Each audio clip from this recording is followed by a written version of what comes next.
Aloha mai kako, everyone. Aloha. My name is Samantha DeCourt, and I serve as the chair of the Nanakuli Maili Neighborhood Board number 36, and I am calling this meeting to order. Today is Tuesday, November, getting ahead of ourselves. September. Must be the Christmas on the Ave. That's what it is. September 19, 2023, we are meeting in person at the Nanakuli Public Library and virtually on WebEx. We do have a full agenda tonight, so to keep our items moving, I will go over some rules of speaking. If anyone wishes to speak, I will ask that in-person attendees line up at the microphone, my right, your left. And those joining us on WebEx, please raise your virtual hand. When recognized by the chair, state your name clearly for the minutes. Comments must be kept under 2 minutes, officials' monthly reports under 3 minutes, and presenters under 10 minutes. Sergeant at Arms will be keeping time, so please end your comments when you hear the timer go off. I also will ask you to conclude your comments. I would like to remind everyone that this is a community forum, so we welcome all comments, concerns, questions, and even opinions. Be free to share your mana'o on our agenda items, and remember to treat others with respect and engage with the spirit of aloha. Before we get started with our first agendized item, I will ask our representative, Representative Darius Kila, to open us up in Pule. So if he can make his way to the microphone, we will get started with a Pule. Thank you so much, Representative. For everybody on WebEx. All right. Mahalo, Chair. If you folks can join me, bow your heads, center yourselves. Dear Heavenly Father, Lord, I come before you with just gratitude and asking for the blessings you continue to bestow onto this community. Lord, I lift up our neighbors on Maui, Lord. You see their hearts, you see their struggles. And Lord, I ask that you keep those families in your prayers and you're wrapped around in your love, that you uplift them during this time of uncertainty. Lord, I also pray for the folks working with them, coming from across the world to assist them. May you open their hearts, may you open their minds, may you turn our hands up and help us find ways to serve them, Lord. Lord, I also pray for the folks who are helping on our local and state level, Lord. Lord, I ask for forgiveness of the shortcomings that sometimes we have, and I ask that you continue to guide us in the best way to serve our communities. Lord, I lift up this neighborhood board to you, Lord. I lift them up, all 9 of them, for the work that they do, time and time again, month and month, back to back, that they continue to do the work for this community and for their neighbors. It is a thankless job, the work that they do, but I just want you to keep them in health and wealth and prosperity and guide them to do all that they can for this community. Lord, I ask that you find ways for us to collaborate and serve this community and keep us safe and allow us to be prosperous here in Nanakuli Maili Neighborhood Board. I pray for our coast, I pray for our state, and I pray for the world. I pray for those less fortunate. I pray for the struggles that we share and the struggles we don't. And all this I ask for your guidance and love. In Jesus' name, amen. Oh, let's give that prayer a round of applause. Oh, I don't know about you, but I needed that prayer. Woo, boy. All right, well, let's get started. First up, Honolulu Fire Department, if you can make your way to the microphone and give us your monthly report. Good evening. My name is Matthew Ulysses. I'm firefighter 3 with the Nanakuli Fire Station, second watch. These are the statistics for the month of August 2023. As far as structure fires, we had 2. We had 9 wildland or brush fires, 22 nuisance fires, 1 cooking fire, and 3 activated alarms. We also had 120 medical alarms, 9 motor vehicle crashes, 1 ocean rescue, and 1 hazmat incident. This month's fire safety tip regards evacuation planning. In the event of an emergency, be prepared with an evacuation plan. Create your plan with all of your family members. Keep in mind those with limited abilities, including children, elderly, and pets. Identify possible exits and escape routes. Predetermine a safe meeting place. Always choose the escape route that is fastest. Think about various scenarios and strategize how to use them. Review and practice the plan often. Assemble an emergency supply kit. Remember to pack important documents, medicines, and necessary pet items. One of the main things to remember is to stay calm, stay informed, and stay alert. If you need more information, you can always visit the website fire.honolulu.gov. That's all we got for tonight. Are there any questions? Mahalo, thank you so much. We'll go to our Honolulu Fire Department. We'll go to Ms. Tector, and then we'll open it up to the community. Go ahead. Hello. I'm Mapuana Tector, for those of you who don't know me, born and raised here. My question would be, is there a standard coding that we could follow for all, like schools, community, when we know there's a fire or the alarm goes on, we hear the truck. Mhm. But if I Are you talking recall, about something large scale, like Lahaina? correct, like, code red, hazard, when you're in a hospital, code gray, somebody got hit. Just something, is it a spill or what type of dangerous, you're naming things that we should be aware of in case of a fire? So like We as don't- far as like within the community, Within the community, we don't, I think we definitely have to get back to you on that. I think if it's something more large scale that has more to do with our yeah, I'm only asking that because of what happened to Lahaina. We're one road in, one road out. Yeah, And unless we hear the fire trucks, we know something's happening. yeah. But As far as on our level, it's kind of touch and go. I think the sounding of the sirens and stuff like that would be passed up through the chain of command. But as far as like us, we don't make that type of decision. It has to go to a way higher level than what we deal with. But I'm not 100% sure if we have anything. If I can ask you to go to the mic, please. Captain Ito from same place. Thanks. But so what you're talking about more is on a larger scale, yeah. So that, like, from working, addressing Maui and what's been happening, we're on the fire side of it. What you're talking about is like more of a disaster, would be falling under DEM, yeah. So that's like the county disaster guys.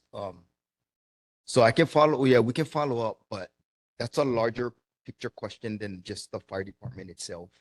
If I'm listening and understanding your question correctly, is that what it is? right, because if there's a universal code we can follow, Yeah. we're not running like chickens without a head or lockdown, don't go what direction, just stay away, stay at home. I believe it's a little bit more, safe for all of us. And I We can recall pose it, but sitting, yeah, but I can tell you, like, sitting in a meeting with the fire chief like that at the moment, our Kuleana is fire, yeah, basically, and anything related into that on the larger scale and mass evacuations and stuff like that would fall more to DEM. Yeah. Okay. Thank you. We do have Haima coming up on the agenda, so maybe that would be a question we can ask Haima as well. State is a state of the. Yeah. Okay. Okay. Thank you so much. Board members, any other questions? We'll go to community. Community, any questions for our Honolulu Fire Department? Seeing none. We thank you very much, Honolulu Fire Department, for being with us. We pray that you will be safe as you are continuing to serve our communities. So aloha, thank you very much. Next up, we have, yes, no, please clap. Yes, well deserved. Please clap. Thank you so much. Next up, we have Honolulu Police Department, Corporal Pagan. Hello, Madam Chair, board members, members of the community. I'm Corporal Pagan with the Honolulu Police Department, District 8 Community Policing Team. I do have your crime stats for August. In August, we had 27 motor vehicle thefts, 3 in our area, 25 burglaries, 2 in our area, 108 thefts, 8 in our area, 9 unauthorized entries into a motor vehicle, 5 in our area. Total of 8,071 calls for service, 985 in our area. That's all I have for the crime stats. I'm open for questions, comments, or concerns. Okay, thank you so much. We'll go to the board first. Board members, any questions for Honolulu Police Department? Okay, I will go to board member Corona first. Go ahead. Hi, Dan. hey, test, good. Okay, thanks for coming out last week, I think it was, nice seeing you out there, in Maili. Is it Maili? Yeah, we had, the security watch. Oh, Yeah. But I wanted to, real quick, we've been having a lot of, crime in our area, Maili, especially down in Kulapuni and the side streets. Not a lot of traffic, not a lot of lights out there and everything, but I just wanted to, just let you know that, Officer Gasaway, if I'm pronouncing it correct. yes, sir. He's been coming to our community in our particular area quite frequently, with a lot of the thefts that he's been getting the calls on, making the reports, going in the weeds, searching and doing follow-ups and stuff. So I just wanted to, let you know that I do appreciate, his efforts and the other officers that have been pretty proactive in the area as of late. So Great, but thank you. him specifically, thank you. Thank you. We'll pass it on. Thank you. Thank you so much. We'll go to the community for any questions, concerns for Honolulu Police Department. Go ahead, please state your name for the minutes, please. Kawi Asensen. Question is there anything that the police department can do to get a school resource officer at the high school, posted at the high school for safety, for our fights, just the presence of having a school resource officer? And what would be the process if we can have that? Great question. The Honolulu Police Department has actually tried to do something like that in the past. The only thing is the schools come under the state. So it's Department of Education, they come under the state. Honolulu Police Department comes under the city. So the big issue is funding and who's paying for what. So bringing that up to the Board of Education, bringing it up to the governor's office would be something that I would suggest would be your avenue. I know that Maui, I don't know if they still have it, but I know they used to have one. They used to have a program. And for somehow they worked it out where the state was paying the city to have an officer there and stuff like that. So, other than the fact that, we're still pretty short-handed and stuff like that, the big thing was the jurisdiction and the funding part. It should be the state. I Thank you mean, so much. I will go back to board member Tector. Hello.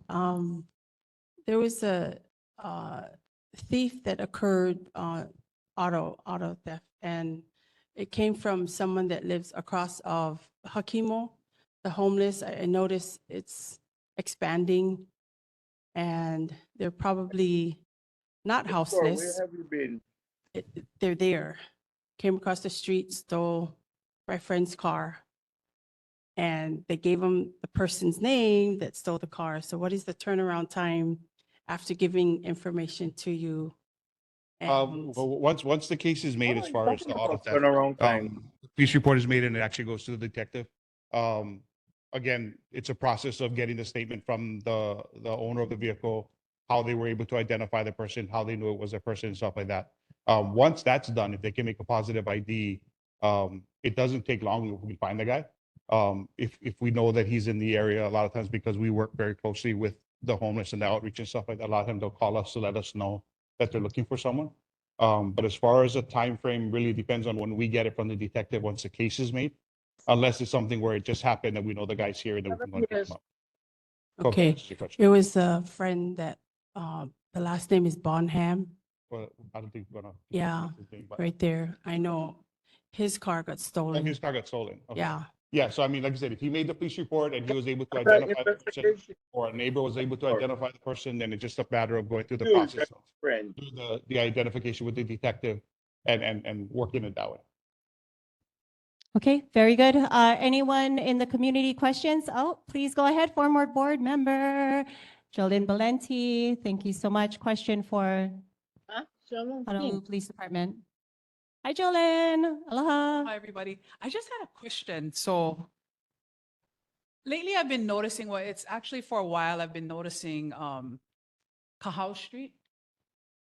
There's a lot of officers that go there. So I recently knew somebody that lived there. So when I dropped them off, I used to ask them, hey, how come you guys always get a lot of cops over there? And so they say that somebody provides HPD a space to kind of hang out. And I'm thinking, are we allowed? I mean, maybe that's another thought of where these places have these high, like exactly in Maili. If communities can provide a place for cops to come and just, just the presence alone, right? So maybe they got to do changeover, not necessarily at the precinct where you guys work at, or just having like a space for them to come, get coffee, sitting AC for a little while, just take a breath a little while, but just having that presence there. I mean, I don't, is that something that we could advocate for our communities being more present? Thank you. Yeah, advocating for free donuts and coffee is actually a good thing. There are some businesses that provide us for that opportunity and stuff like that. The thing that we try to avoid is we don't want people to think that because the officers are there, whether it's because it's convenient for them because they know that they're going to be in that area for whatever reason, or because there's a clean bathroom, a safe bathroom, and stuff like that. What we don't want the community to think is that business is getting preferential treatment. That's the big thing. We used to have an office in Eva, and people used to think that, 7-Eleven is taking care of them, and that's why they make sure that nothing happens at 7-Eleven, and Long's just getting robbed left and right, kind of thing. So yeah. Yeah, if there's a place, and we always, because we do work with the community, a lot of times they come, the schools try to offer us a classroom and stuff like that. And, if we can use it, we'll let them know, hey, if you guys have a place, we'll let our officers know. But then again, it's really up to those individual officers where they feel they're going to be needed the most, because of course they don't want to park up Nanakuli Ave if they're always going to be called out to Maili, right? So it's really the officer and how their schedule goes and where they go and stuff like that. So it's always nice to have an area that we know that officers are welcome, and but we've had areas where officers went and people started to complain, saying that the officers never moved, and I never saw the officer move, and they don't do nothing and all that kind of stuff. So we try to avoid that kind of stuff. But I do appreciate the thought. And like I said, if we know that somewhere's safe and open to the officers, by all means, we'll let them know. Yeah, I mean, I don't know where on Kahau, why they would be there. I haven't heard anything from the officers as far as anything like that, or nobody called us and asked us about it. So I'm not sure. Is that somebody's house, or is it? The what? Yeah, so we're going to have to interject in the conversation. There can be a dialogue if you want to go up to the microphone, only so that we can keep good minutes. Yeah, sorry. Yeah, thank you so much. Any other questions for Honolulu Police Department and the community? Thank you so much, Jolene. Also, Kawi, thank you so much for bringing up that concern with our keiki. If you have time to stay with us, I believe that our representative, Darius Kila, will be able to hopefully partner and see what we can do to help our students up there. So please, if you can stay with us. Thank you so much. Okay, that's it for Honolulu Police Department. Since we gave Fire Department a round of applause, we gotta show some love to our Police Department. Thank you so much. Okay, community members, if you can please bear with us. For the past few months, we have not been able to handle some board business, so I moved that up to the front. So we are able to form our committees and take care of some board business. So please bear with us. We are going on to our third agendized item, board business. Section A, creation of the board committees and chairs. The chair will designate committees and chairs from the term starting July 1st, 2023 to June 30th, 2024. Before we go into our committees, I would just like to thank our newly elected board members. We are going to be doing something a little different, of course, at the pleasure of the board. We are going to be combining some of the committees because we are all, including myself, learning, and we want to be able to not have to carry so much of the responsibility and fill up our calendars with the committees. I'll go ahead and mention first with regards to transportation. I am combining Transportation Committee and Housing Committee together. David Corona, I'm asking if you would chair those committees together. Okay. Next, we're moving on to Public Health and Safety along with Education. I'm asking Board Member Augustine, if you can chair those committees. Okay. We've got Parks and Recs. That's a whole committee in itself. So if I can ask Board Member Tector if she can chair those committees, that committee. Okay. Water and Land is going to be one of our newest committees. There's a lot of issues here on the Waianae Coast with regards to whether it be fire mitigation, whether it be self-sustainability. Most of our land in our district is a makeup of agriculture land. This new committee that we are forming with our Water and Land, I'm asking Kainoa Kea if you can chair that committee, please. Okay. And then last but not least, we have Hawaiian Affairs. We currently have the largest population of Hawaiian homesteaders here in our district. So it's important that we dedicate that committee to stand on its own so we can focus on the issues with regards to our homestead, with regards to Hawaiian Affairs committees, issues. So Board Member Myers, if you would do us the pleasure of chairing that committee. Okay, great. All right, so now we need to fill those committees. This is the fun part. So in addition to those that have chaired our committees, we're going to need participation from the board. So as I go through those committees one more time, board members, if you can either volunteer or I can voluntold, up to you. Chair, I have a question. Yes, go ahead. I didn't hear you say planning and zoning. Planning and zoning, I'm leaving off for now, although it can be inclusive in the housing committee. I'm leaving the planning and zoning committee off. However, it can be also included in the housing committee. It's being done by who? David Corona. Okay, got it. Thank you. Okay, so we need to fill these committees.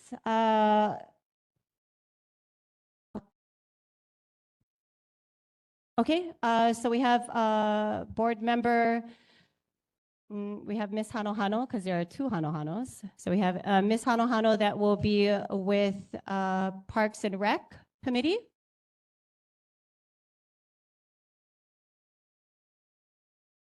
Okay, Transportation and Housing, who would like to be a part of that board with board member Corona? Transportation and Housing.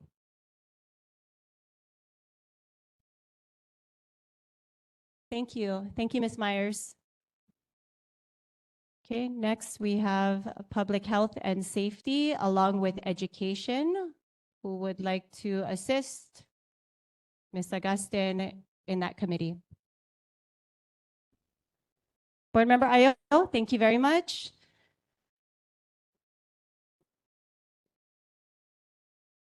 Okay, yeah. Okay, so Public Health and Safety along with Education will be Board Member Ayo and Board Member Tector. Okay. All right, Water and Land, who would like to assist Board Member Kea with Water and Land? A very important issue. We need a lot of support as we do on all the committees. Who would like to assist? Okay, Board Member Corona, thank you so much. Water and Land. Next up, our Hawaiian Affairs Committee, who would like to assist Board Member Myers with the Hawaiian Affairs. Okay, Board Member Kea, thank you very much. Was that every, did we?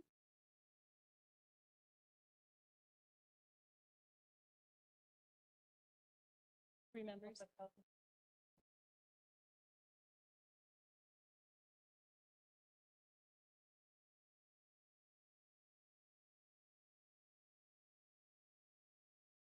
Kea. Board Member Kea.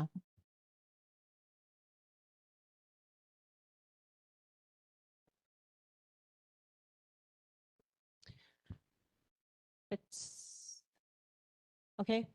So until we get some clarity, just so that we can close up the board business of our committees, I'm going to ask that a third person be a part of our committees. And yeah, I think that that would be the best for now. Okay.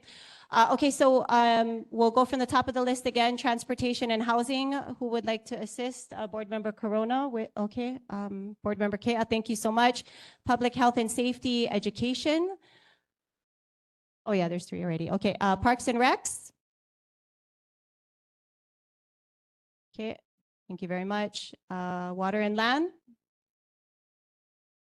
We need a third board member for water and land. Board Member Tector. And then a third member for Hawaiian Affairs. Third person, Board Member Tector, I'm sorry, Board Member Augustin.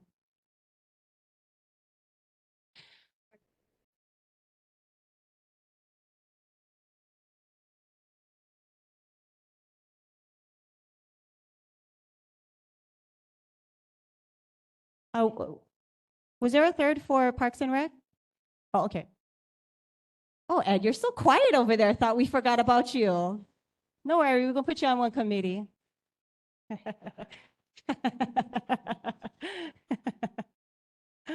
All right. Okay, very good. So I believe that this closes our portion of the creating of the board.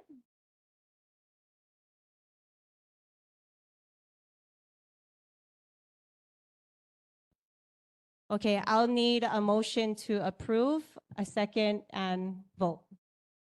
So if anybody would like to make a motion to approve.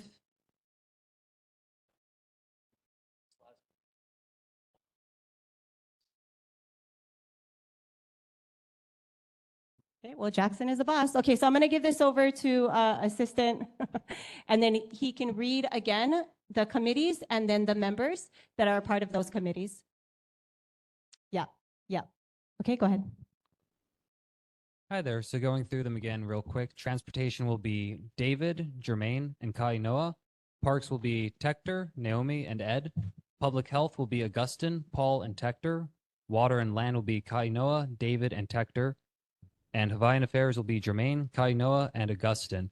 So now I just need someone from the board to move for the board to accept these memberships for all the committees. Yeah, I'll make a motion that the board accept the creation of the committees and the committee members. Board Member Io seconds.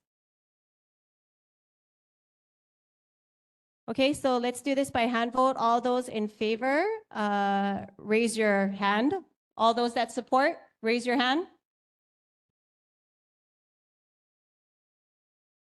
Okay, unanimous support.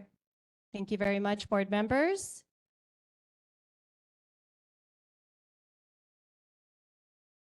Okay, and then approval of the committee rules per the neighborhood board plan. Does anybody have any questions with regards to the questions, concerns, or comments with regards to the committee rules that is in the neighborhood board plan? If not, we're going to go ahead and move to a vote. Well, we're going to make a motion.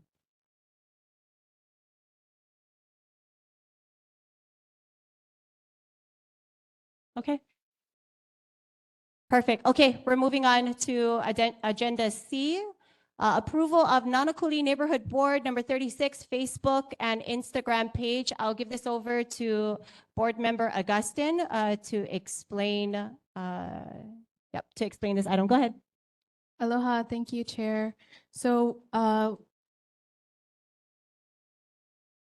excuse me, I'm sorry. Hold on one second. Please ask your question on the microphone. The next agenda item was the committee guidelines. Did you approve that already? Sorry, there are rules outlined for committees in the neighborhood plan. So there's no action here unless you guys want to add additional rules to your committees. But we had that on July's agenda, and then it got reset, it got deferred to August, and then it got deferred to this, this month. So it was included with July's agenda, that it was a committee rules. And so it was passed out during that time from July. So according to the neighborhood board plan, you have to adopt rules. And so that's why we have the guidelines. Okay, if that's how you feel, do you have a list of rules for It the was committee? actually dispersed out in July. I dispersed it to these board members in July. You got, everybody approves. So you want me to make the motion to approve it? I mean, so move. You can? Okay. I move that we adopt the proposed standing committee guidelines for July 2023 to June 2024 as written. Okay, I just want to make a point of clarification here. Did everybody get to review the proposed rules that were given on July? Did you have time to review it? I don't want us to vote on something that we didn't have time to review. I'm familiar with the neighborhood plan from that portion, but anything that was distributed at the July meeting, I was not given a part of that, so I haven't reviewed anything that was given from the July meeting. I will second that motion, so we can have. Okay, so there's a motion on the floor to accept the committee rules that was distributed in July. We have a second.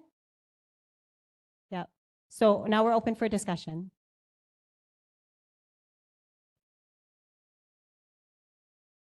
What Jackson is referring to is the committee rules that is stated in the plan. That extensive set of rules that was distributed is not in the plan. That was a former chair who made those rules. And yeah, so if it is a vote, I would definitely say no, because the plan definitely has committee guidelines. So the committee guidelines, it states from what oh, sorry, Chair. Board Member Myers, please go. Mahalo. So what the committee guidelines doesn't share, there are, if you go to the plan, it says as the board decides on the specific rules for specific things. And so that's what the committee rules, everybody could have gone through it to see what it says about voting, about bringing things to the board with regards to posting minutes, etc. Part of it is in the guidelines, but some of it is not included regarding membership, et cetera, Like, for example, if a community member becomes a member of the committee, if they have 3 absences, we stated that in the guidelines that we would like it to reflect what it does for board members, which means you will now be removed from as a voting member. In addition, you cannot vote until, as a community member, until it gets ratified by the board. That's not in the committee rules in the neighborhood board plan. So they asked to clarify certain things. So what we did was we incorporated Robert's Rules and Sunshine Law into the guidelines.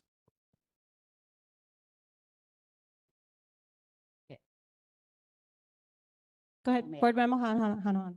Okay, I'm so sorry. Thank you. Yeah, my point is all of that is not in the plan. That was made by a prior chair, and that was voted on by a prior board.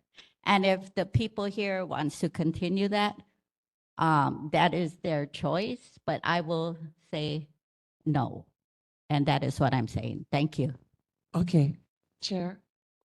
Go ahead, Board Member Myers. In further discussing it, our neighborhood board plan is a 2008 neighborhood board plan, and it was amended in 2020.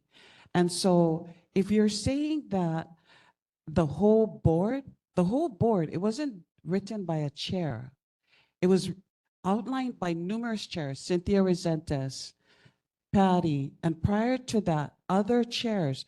This has been passed down, and at each board, they were able to fine tune it based upon Sunshine Law You know what, I'm just gonna withdraw the motion then. We can go without guidelines if that's what you were saying.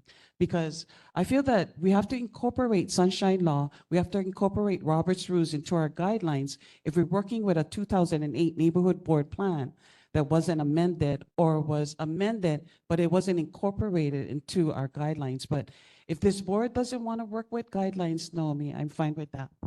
If you're worried about another past board. Okay, so point hold of on one order. second. Hold on. Board Member Tector. Yes, to clarify, this was, a motion was made, it was seconded. For time's sake, there was a discussion. Right now, we can call for the question and take the vote. And then if there's a unanimous either way, it'll end this discussion and we can move on. Okay, so let's call for the question.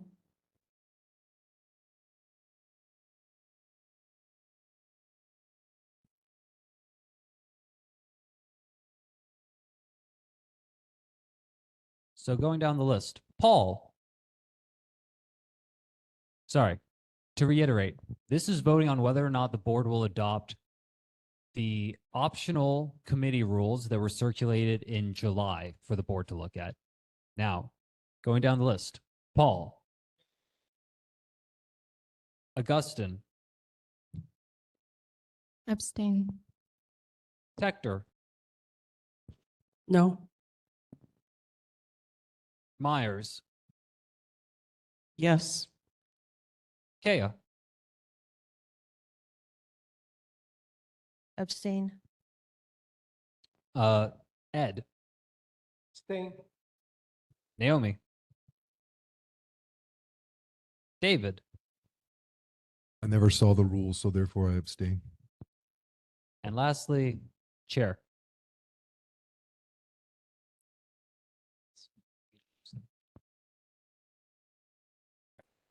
So with a final vote of 2 ayes, 2 noes, and 2, 3, 4, 5 abstains, that does not pass, and the board does not adopt the optional committee rules circulated in July. Okay, so moving on, Section C, approval for Nanakuli Maili Neighborhood Board, number 36, Facebook and Instagram page. I will hand it over to Board Member Augustine to go into detail about this. Thank you. Thank you, Chair. So we would like to open up discussion for the board to have the option to introduce a Facebook and Instagram page for the neighborhood board to inform the community more so on information that is brought forward to us, to relay that so that more of the community can get involved in the things that are occurring, and also be aware of things that are on the agenda for the meetings, to be prepared to discuss things and bring the proper people forward. So this Facebook and Instagram page will be monitored by myself as the secretary, and the chair and I will both have access to that. At any point, this social media platform will not have commentary options to prevent from discrepancies and arguments to be occurring. It is really just an informational platform. So this is now going to be open for the board to discuss and decide whether or not they'd like to approve for a Facebook and Instagram page.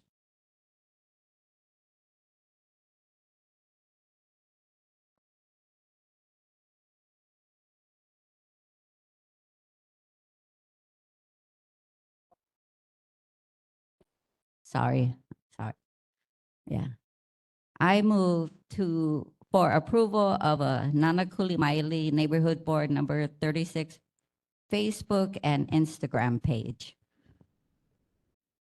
Okay, we have a motion to approve of the Nanakuli Maili Neighborhood Board, number 36 Facebook and Instagram page. It was seconded by Board Member Ayo. Let's see, can we do open it up for discussion? Discussion.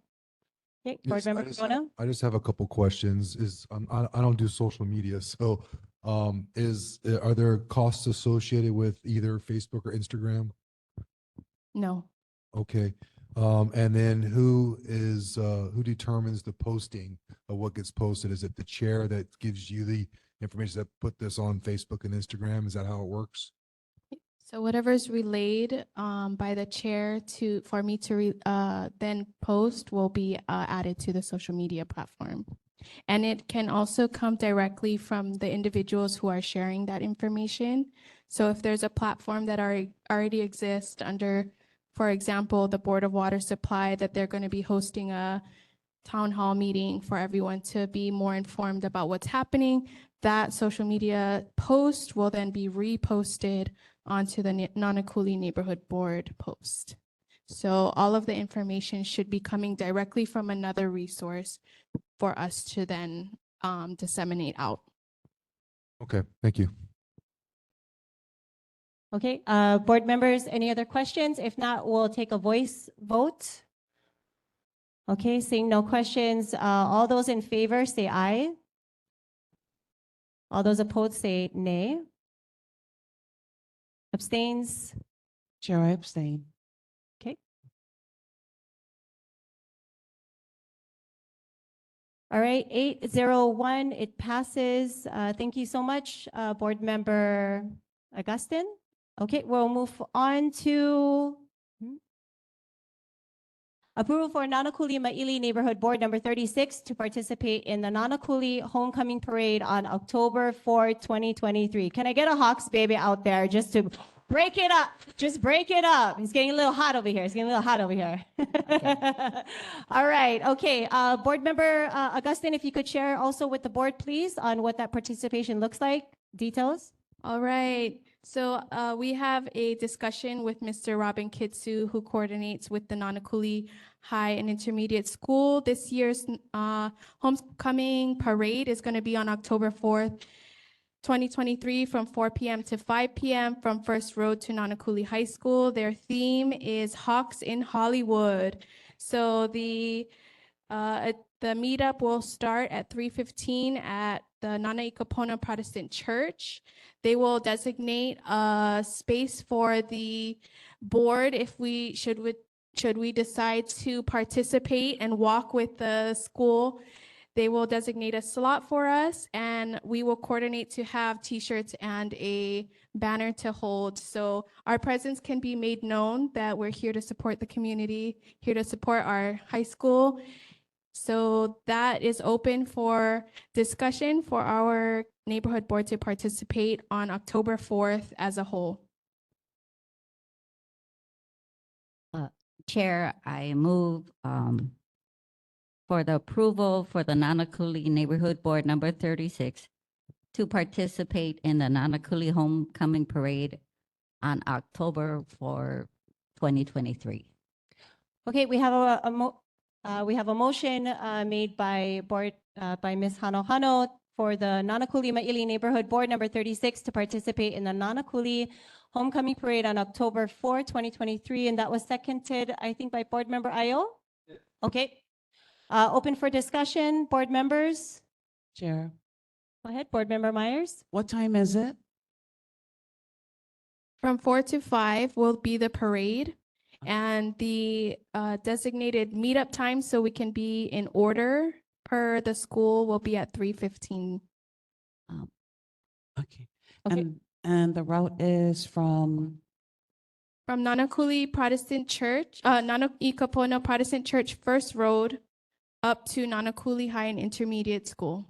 okay, if my schedule is permitting, then I would be able to attend. Yeah. Thank you very much, Board Member Myers. Board Member Hano. October 4, is that a Wednesday? It's a school day. It's Okay, a I gotta school day. work, but So I'll this is, support you guys. they had mentioned that the reason they decided to have it on a weekday separate from the homecoming pep rally and game day is because they want the football team to participate. And when they have it on game day, the football team is not able to walk up with the team with the parade. Okay, very good.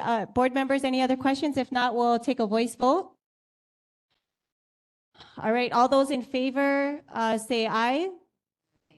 All those opposed say nay. Any abstentions? Okay, the ayes have it. We will be participating. That is a far walk from First Road. Oh, man. Up, and we're going uphill. Uphill. Oh, boy. Okay. All right. Get my Fitbit going.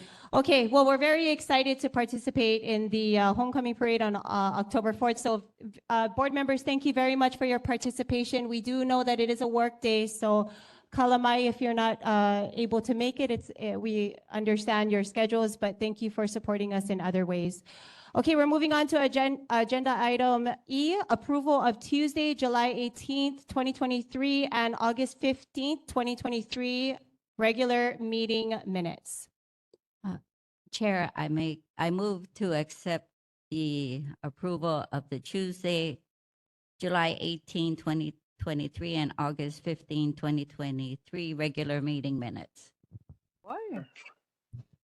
Okay, Chair, board Mr. Lan. member Hano moves to approve the July 18th and August 15th regular meeting minutes. Do I have a second? Okay, Chair. board member Ayo seconded. Any discussion, board members? Discussion? Yeah, the only thing is I wasn't a board member in July, so I don't think it appropriate that Chair. be a member of the supporting the Chair. July approval. So can we make a motion to separate it, or does it matter that it's all the same vote? Because I don't think it appropriate that I approve the July. Chair, I wasn't on the board. Chair. Mr. Lanford, hold on Chair. 1 second. I hear you. I'm going to call you. We're in discussion of board business right now. So if you can just bear with us for a little bit, we'll move into community concerns and No, you can it's share. it's for your meeting, your minutes on page 3, bullet 7. Shirley Lanford did not make statements on that item there, so I just wanted you to correct it.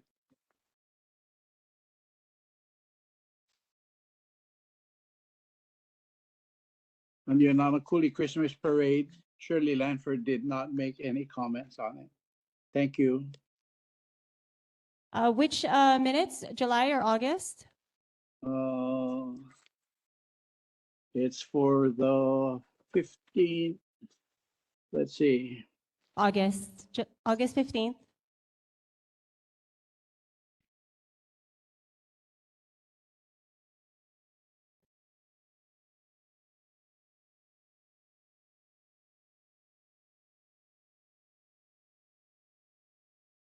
Okay, we are making the correction now. Thank you so much. Okay, I'll give it back over to board member Corona. I apologize. Would you like to conclude your comments?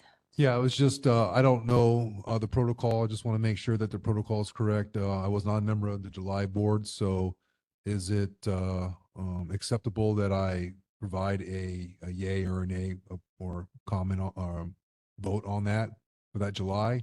Or should you just break the motion up into two to where you motion it for the July approval, vote, and then do a motion for the August minutes and then vote?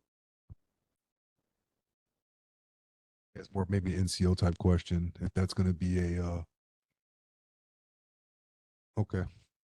All right, okay, we're back in voice voting to approve Tuesday, July 18th and August 15th, with the exception of the correction from Mr. Lanford, our regular meeting minutes. All board members in support say aye.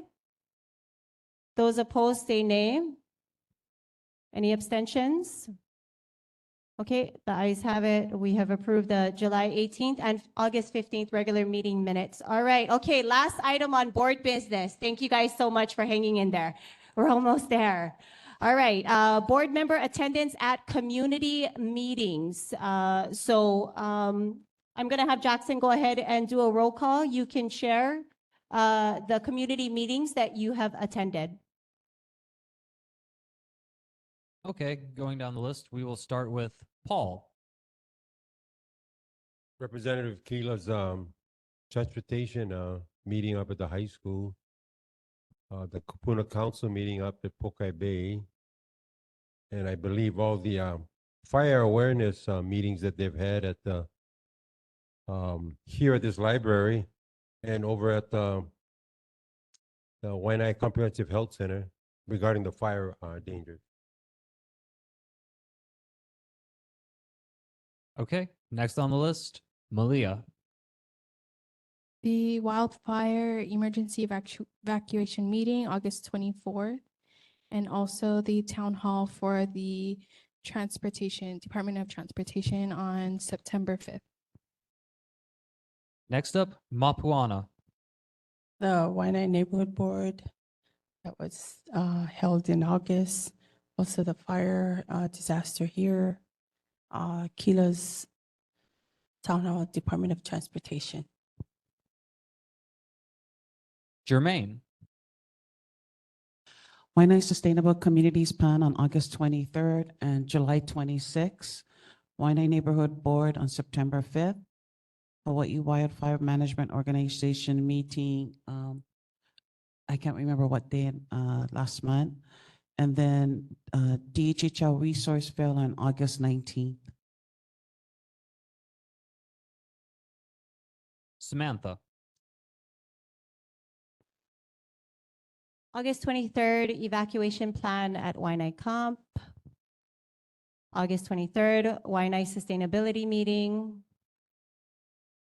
August 24th, fire break meeting at Nanakuli Library. August 29th, OHA meeting at Waianae Comp.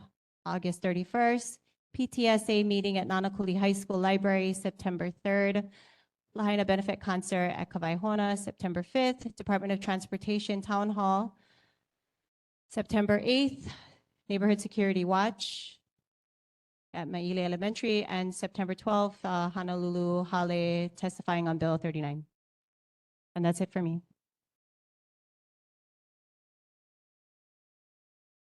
Next up is Kainoa. Risk management meeting at the Waianae Coast Comprehensive and the Board of Water Supply infomercial thingy about the rate changes in Kapolehale. Okay. Next up is Eddie. For me, nothing. Okay. Naomi.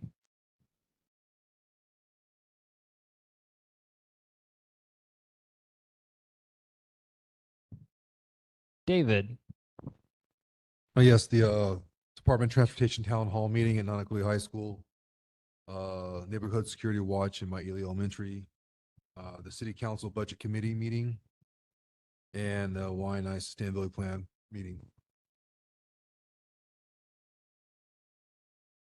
Okay, that's everyone. Okay, that concludes Sure. our. Can I Go make a ahead, correction? Board As I heard other board members, I did attend the OHA Waianae Comp meeting, virtual, and I did attend the Bill 39 City Council meeting on last Tuesday, September 12th. Thank you. Okay. Can you please Very add good. my PTSA as well that I attended? That's right. You were chairing that meeting. Right. Come on. So board member Tector, PSTA meeting.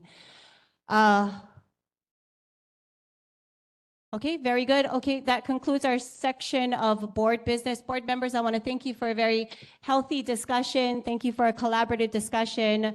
Although we might not agree on everything, just a reminder that we are here collaboratively and collectively to serve our community and to bring those healthy discussions out and then leave them here. So we're moving on now to resident community concerns. So for those that are here in our community, if you have concerns, I asked if you can line up to the microphone. We're going to go ahead and have a 2-minute time limit for anybody. Oh, nobody? No concerns tonight? Uh-oh. Okay. Okay, well, I'll give you guys some time. Okay, I'll get it. Go for it, girl. Yes, yes. Go ahead and state your name again for the record, please, for the minutes. Thank you, Kauia Simpson. Kind of goes, sorry, a little short there. Kind of goes with what I asked earlier, but just the safety and concern of our students at Nanakuli High Intermediate School. Looking for help and assistance with some of the things that we're challenged with up there, the numerous fights that we're having up there. As a parent, I have 3 children there. We have fights every day up there. We just had one most recent. If you guys aren't aware, I'm sure it's already out on social media. So the concern is for the safety of our kids. What can we do? That's why I asked for the resource officer, because we need some presence. We're short-staffed on security. An incident happened last Monday, and we had no security on campus because of the lack of security hired, not due to funding. So just really wanting support up there. I don't know if that's something that we can get. I've asked for volunteers to come up there. I've presented different things. So I really want to be able to collaborate with everyone here if possible, or some here, to be able to help address these issues. Watching over and over, I've had different positions up at the high school, but this is coming from a parent who is concerned of the students in the school. To have numerous fights, we need some assistance, and it's at least 1 fight a day. Okay, thank you. Please stay up at the microphone, please. We're going to open it up for questions, board members. Any questions from the board? Oh, no. Oh, sorry.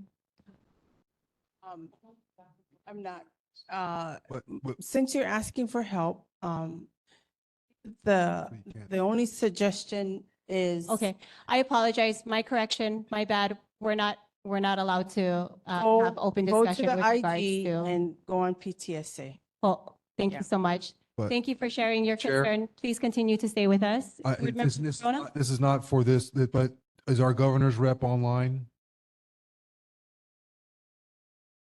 I don't know. Any other board, community concerns, please line up to the microphone. And I'm asking because our governor's rep should be taking that down and should be providing some feedback on that if they're online. So that's why I want to confirm if they're online or not. Yeah. That's an action item for them. Yeah, and they usually come in person, actually. Yeah. So. Okay, I- okay, we're gonna go ahead and take it over to the community. Go ahead, sir, if you can state your name for the minutes, please. Hello, board. My name is Samson Kamayan. I'm a resident of Nanakuli Valley. My question to you is, how can we hold you folks all accountable if you folks don't have rules in place like Robert's rules and you folks are transparent? We need you folks to be transparent and to have rules to be accountable for the decisions you make for our community.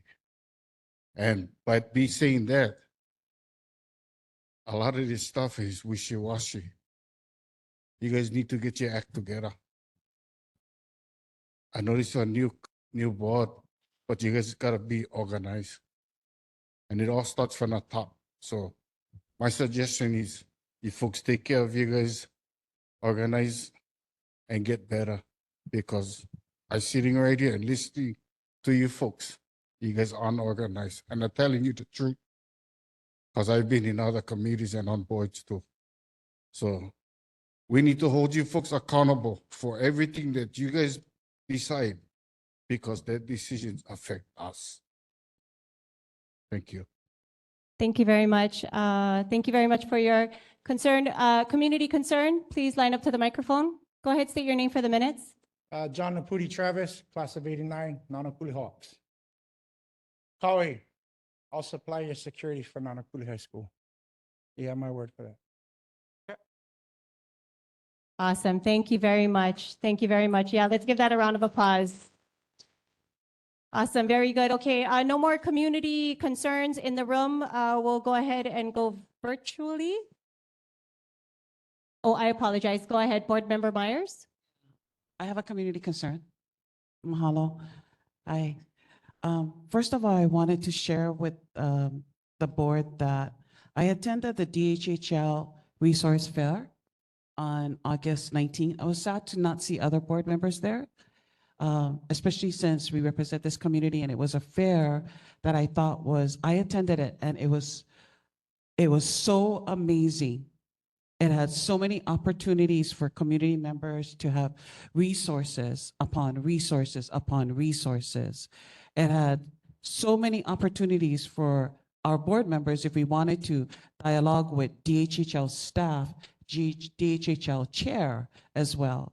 So it was a missed opportunity, and Rep. Keela gave us a lot of advance notice about it, and I was just, and also extended an access if we wanted to come and have a table there to be a resource as well. So I just wanted to say that, share that I totally enjoyed it. I called my brother to come over because there were resources that I thought he could also, and I also got signed up for some very much things that I needed.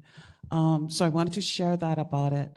He also, I missed the September 5th, Rep. Keela had the Department of Transportation Town Hall. I was sad that it conflicted because I had to be at the Waianae Neighborhood Board meeting for my job.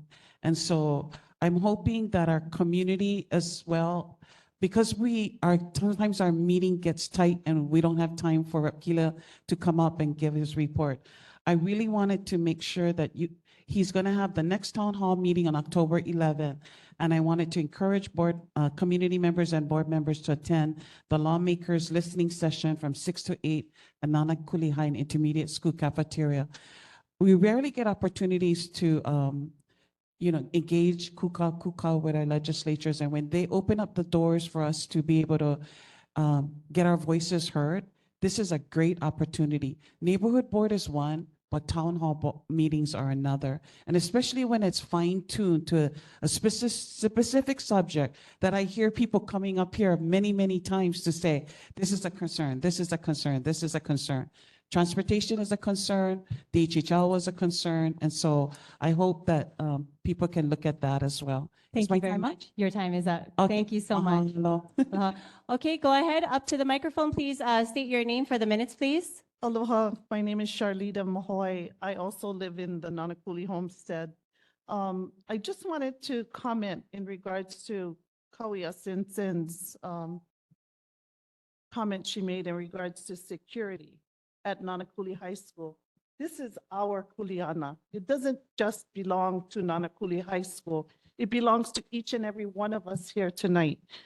Several years ago, HPD's presence on campus was from the time school began till it was done, and even after that.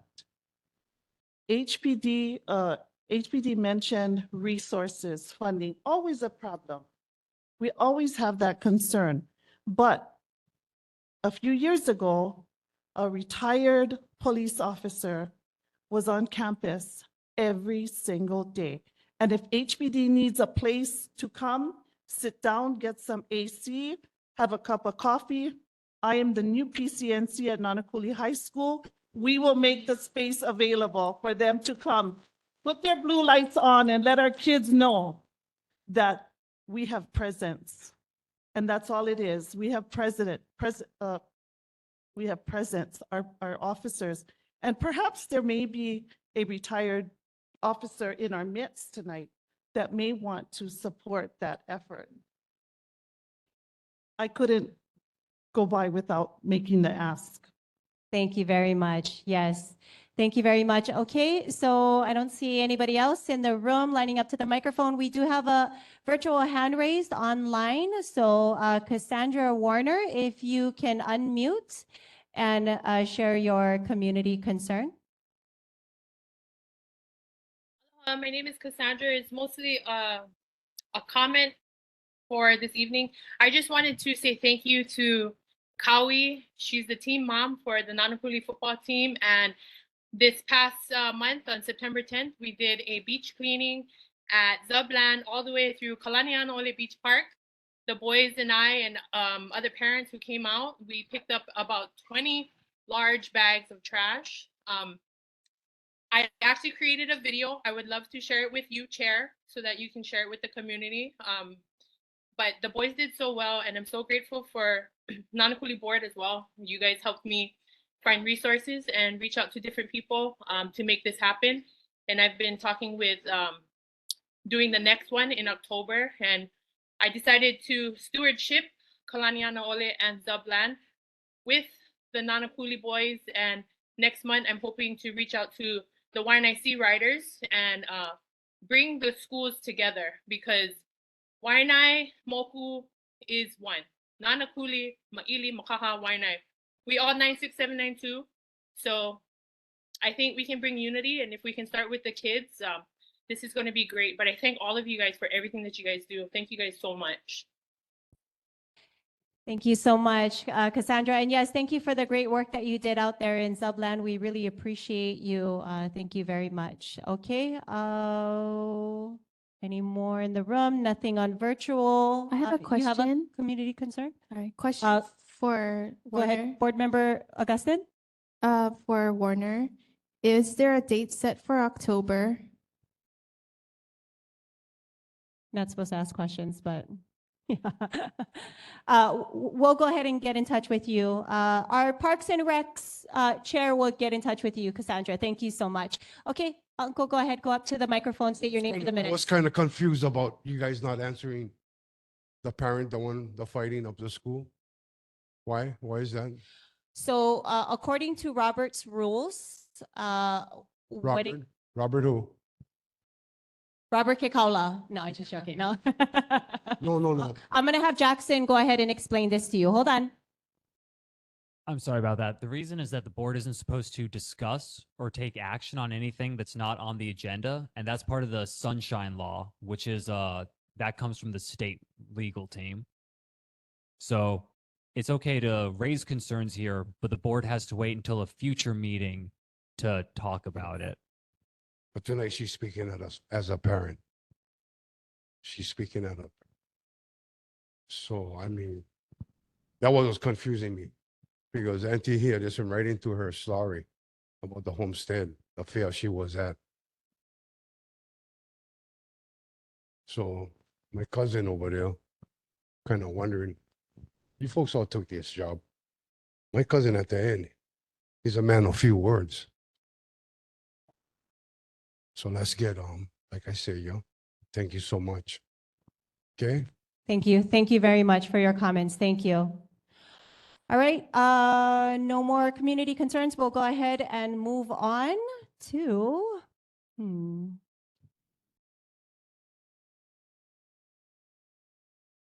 Okay, item 5, new business. All right. So we've got some presenters with us tonight. 2023 Nanakuli Christmas on the Ave, Saturday, December 9th, 2023. So we have some of our members from Ahupua'a o Nanakuli that's going to be presenting, but we are first going to share a video about last year's Christmas on the Ave. So go ahead.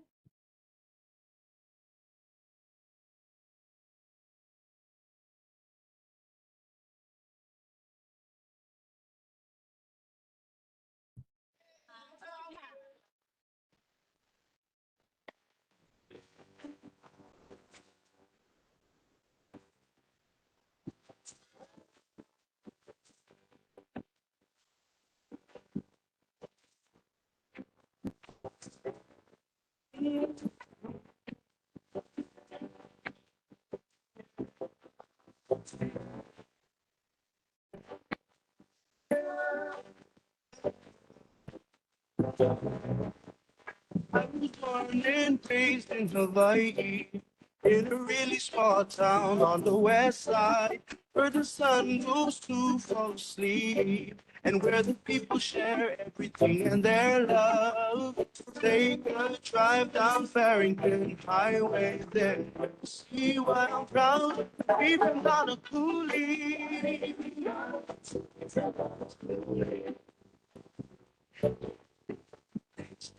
I really wanna be watching.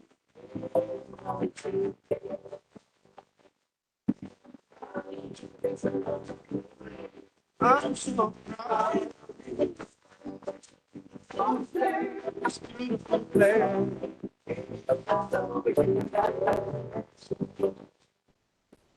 So unique. I wake up early in the morning. I can feel the sun rays over Koli Ridge. And when this happens in Nanakuli, it's a sign that it's gonna be a beautiful day. When you find yourself stuck in this place, I'm sure you will never wanna leave Nanakuli.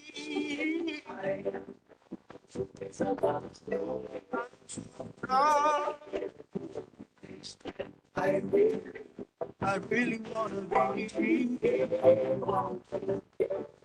so proud.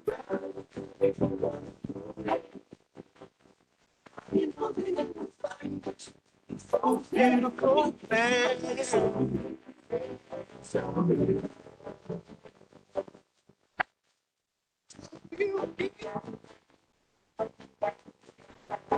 Born and raised in Hawaii. Where the sun goes to fall asleep. People share everything there. Take a drive down Farrington Highway, then you'll see why I'm proud to be from Nanakuli. Proud to be. Really want to be.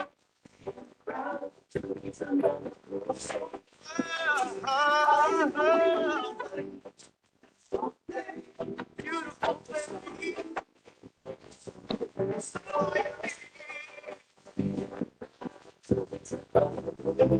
Proud to be.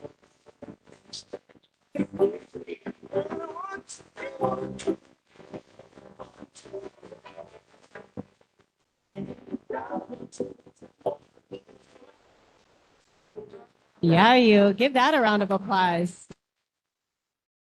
Show of hands in the room real quick. Who went to Christmas on the Ave last year? Yeah, you. That was fun. Okay, Nice. all right. So go ahead. The floor is yours. Nice. Charlita Mahoy, fourth generation Nanakuli homestead.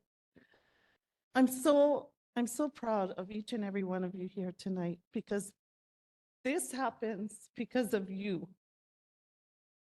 Darius, Stacy, each and every one of you that were part of acknowledging and supporting this event last year when we came. Jermaine, thank you so much.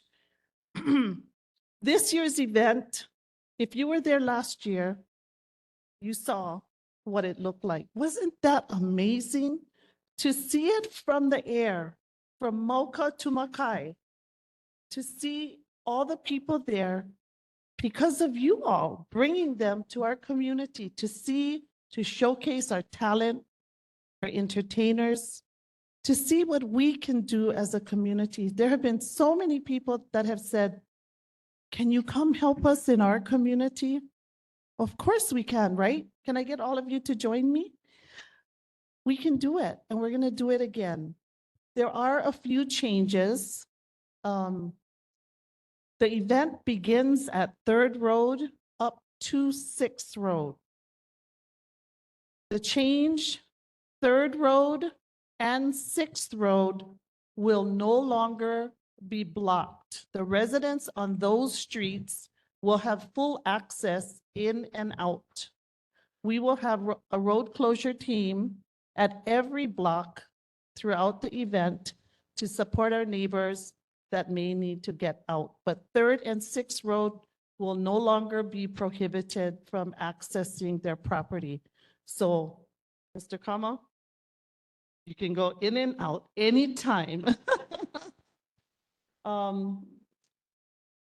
Why is that important? We want to make sure that our residents feel comfortable, they feel safe about this event because it is huge.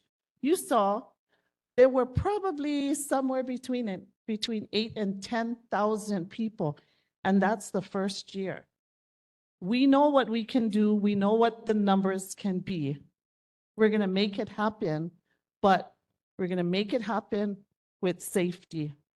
What I'd like to ask all of you, one of the most important things about creating an event like this is that we have enough policemen visible so that people who might have an idea in their mind to disrupt us we'll have all the HPD officers there.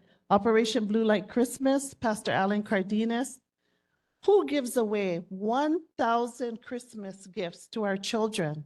All they had to do was bring their parent and be infant to age 18. 1,000.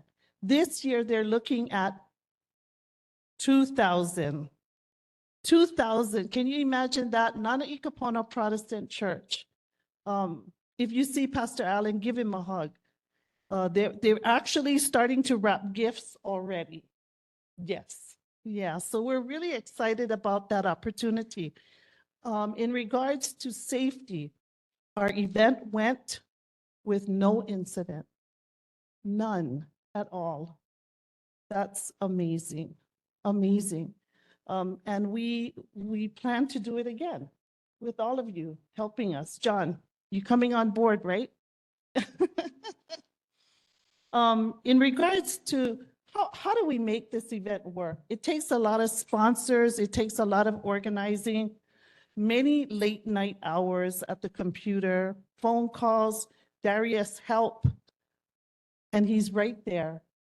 He's right there. So the permit we submit to the city and county of Honolulu, so much that goes into it. Every single resident on Nanakuli Avenue and the side streets that will be blocked must sign a letter of support. No ifs, ands, or buts. And we did it. We did it last year. We did it this year. So we move forward. No deviations, Jermaine, in a bus schedule. They'll go through 6th Road, come out through, no, they'll go through 3rd Road, come out through 6th Road, and continue on its way through the valley. So no deviations to providing bus service to our people. We know how important that is. We welcome you to participate in any one of our many committees. And we couldn't do this without the help of the Waianae Economic Development Council.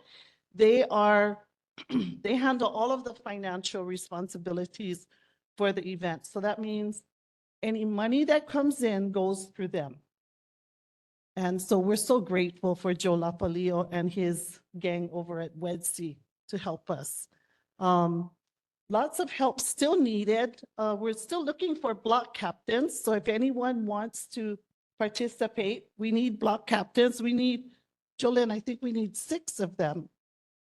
So if you feel a need to participate in the event, come join us. We all kokua each other. Any questions? Thank you so much. We'll open it up to the board for a question. Board Member Myers, and okay, we'll go to Board Member Myers. Go ahead. Thank you, Chair. What time are you going to start this year? Because people watching this, Yes. What time? Okay. December 9th, Saturday. This year it begins at 4 p.m. to 10 p.m.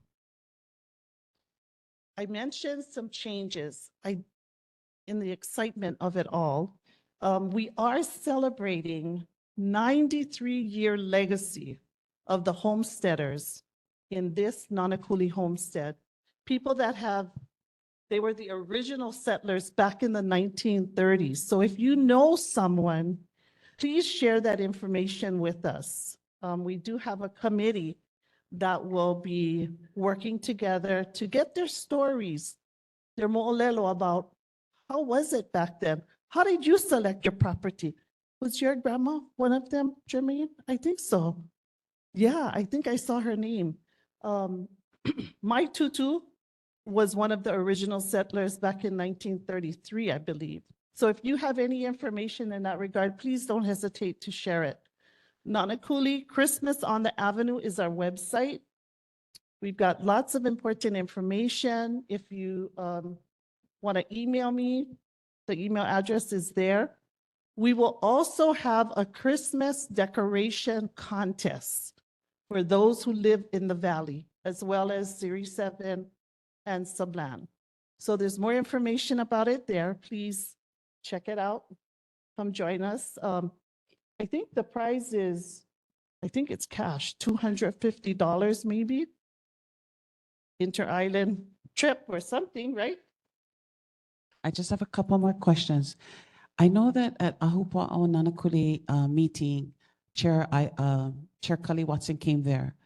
Did the DHHL confirm that you have their blessing? I mean, You have their blessings, yes, because that's their land. Yes. I'm so- assuming yes. So we haven't received the actual letter yet.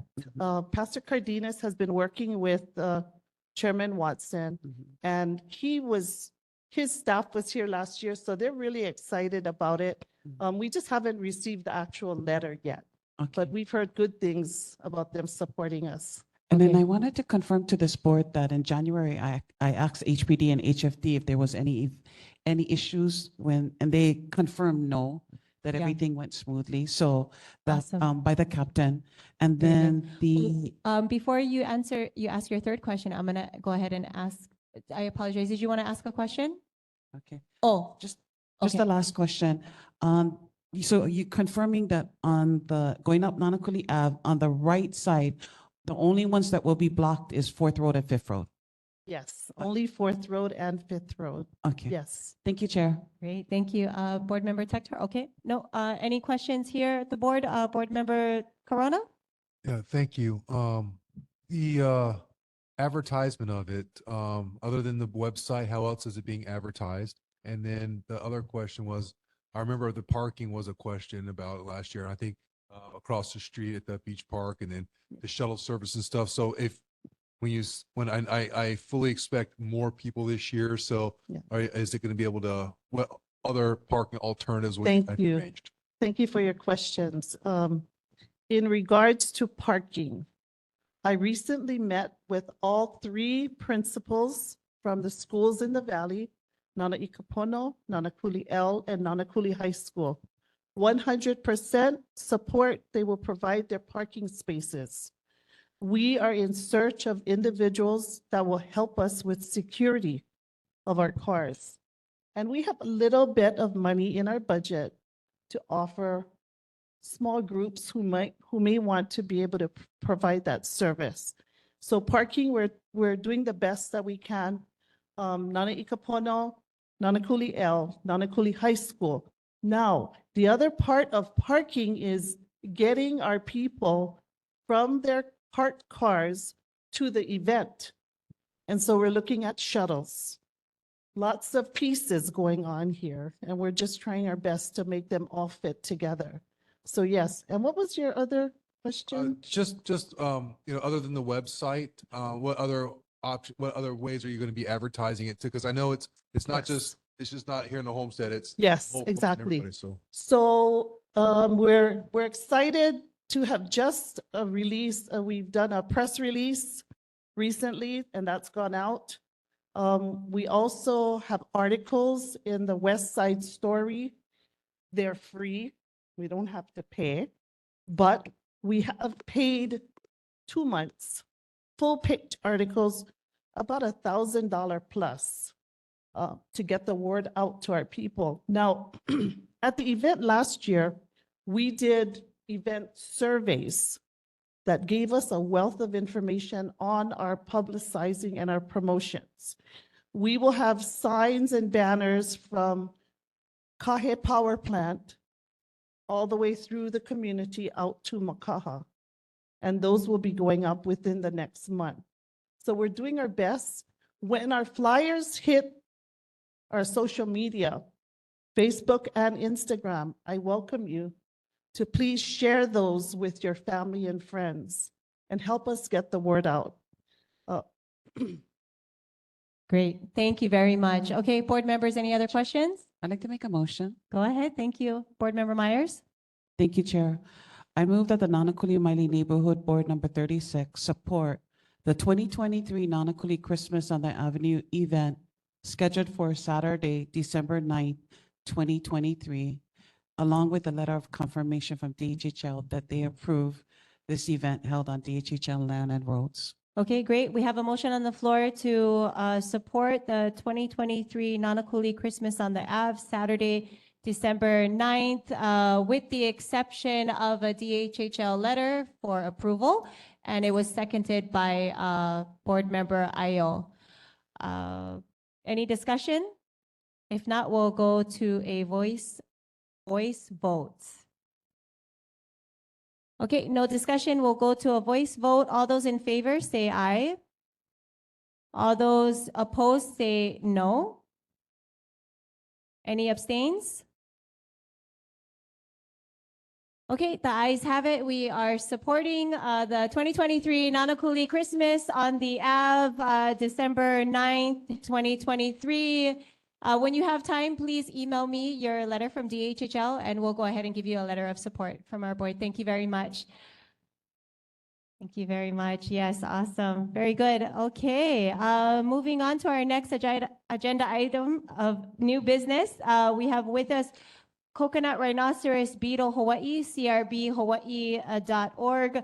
I've been getting a lot of concerns from our community with regards to this invasive species. I will let Sana.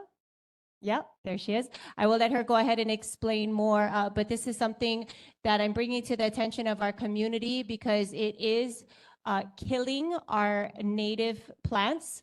And if we don't work towards eradicating this, it will be difficult to continue to self-sustain, to have our agriculture here. So I'm gonna go ahead and let Sana take it away. She can share more about what it is that they do, and then we can open it up for questions. So Sana, go ahead, you can take it away.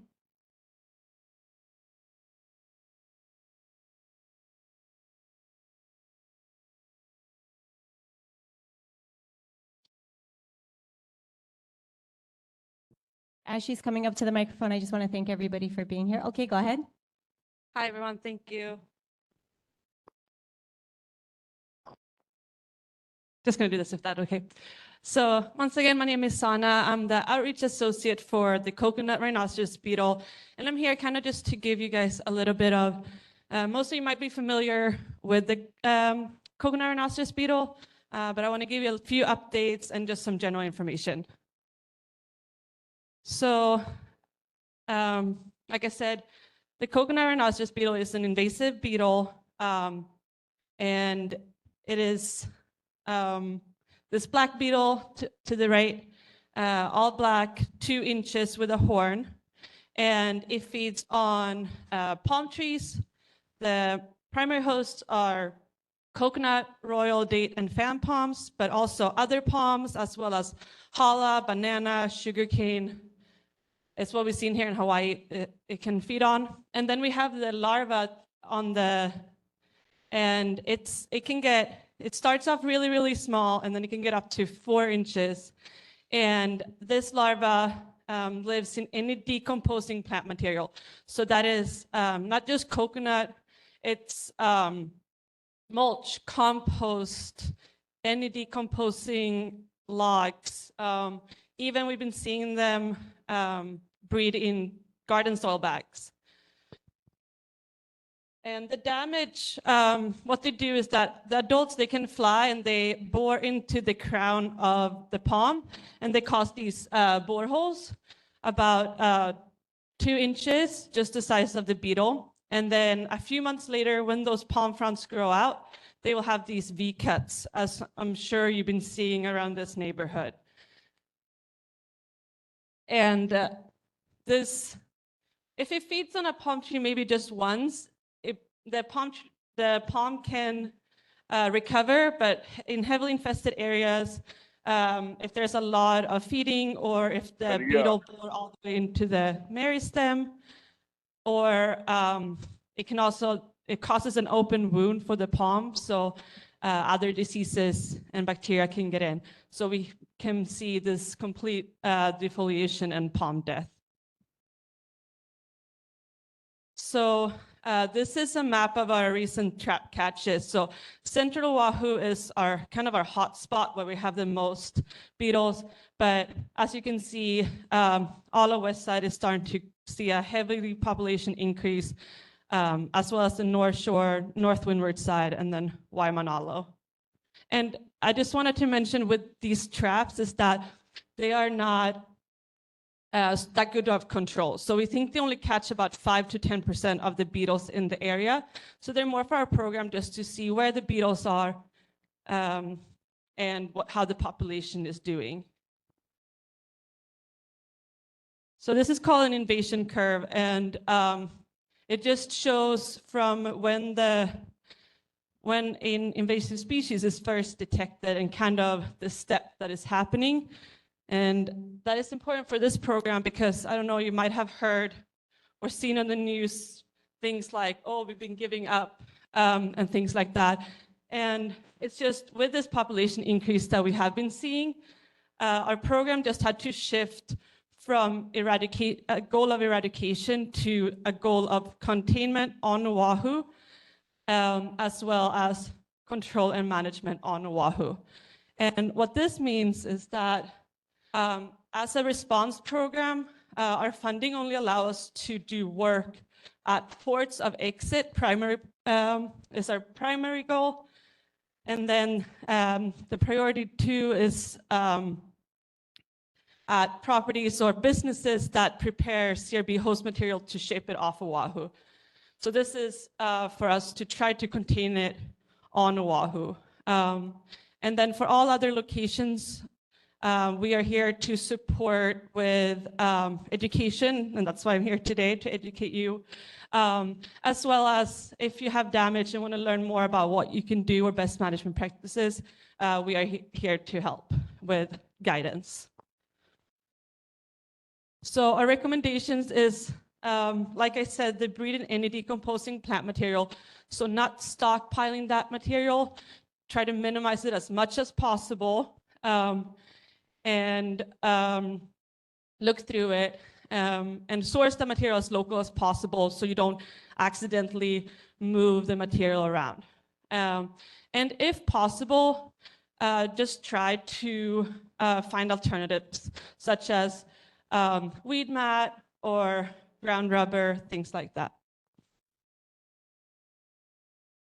Some treatments for breeding material is heat. So burning is the best because the infested material, there won't be no more material for them to reinfest. However, it doesn't need a permit.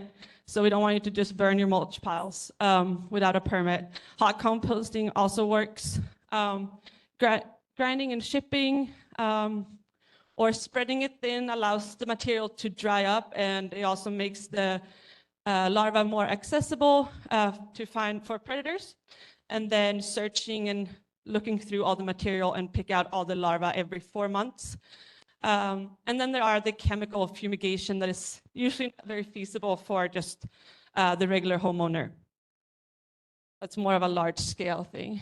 And then for pond treatments, wrapping netting around the crown allows the beetles to get stuck in the net while they try to bore into the palm.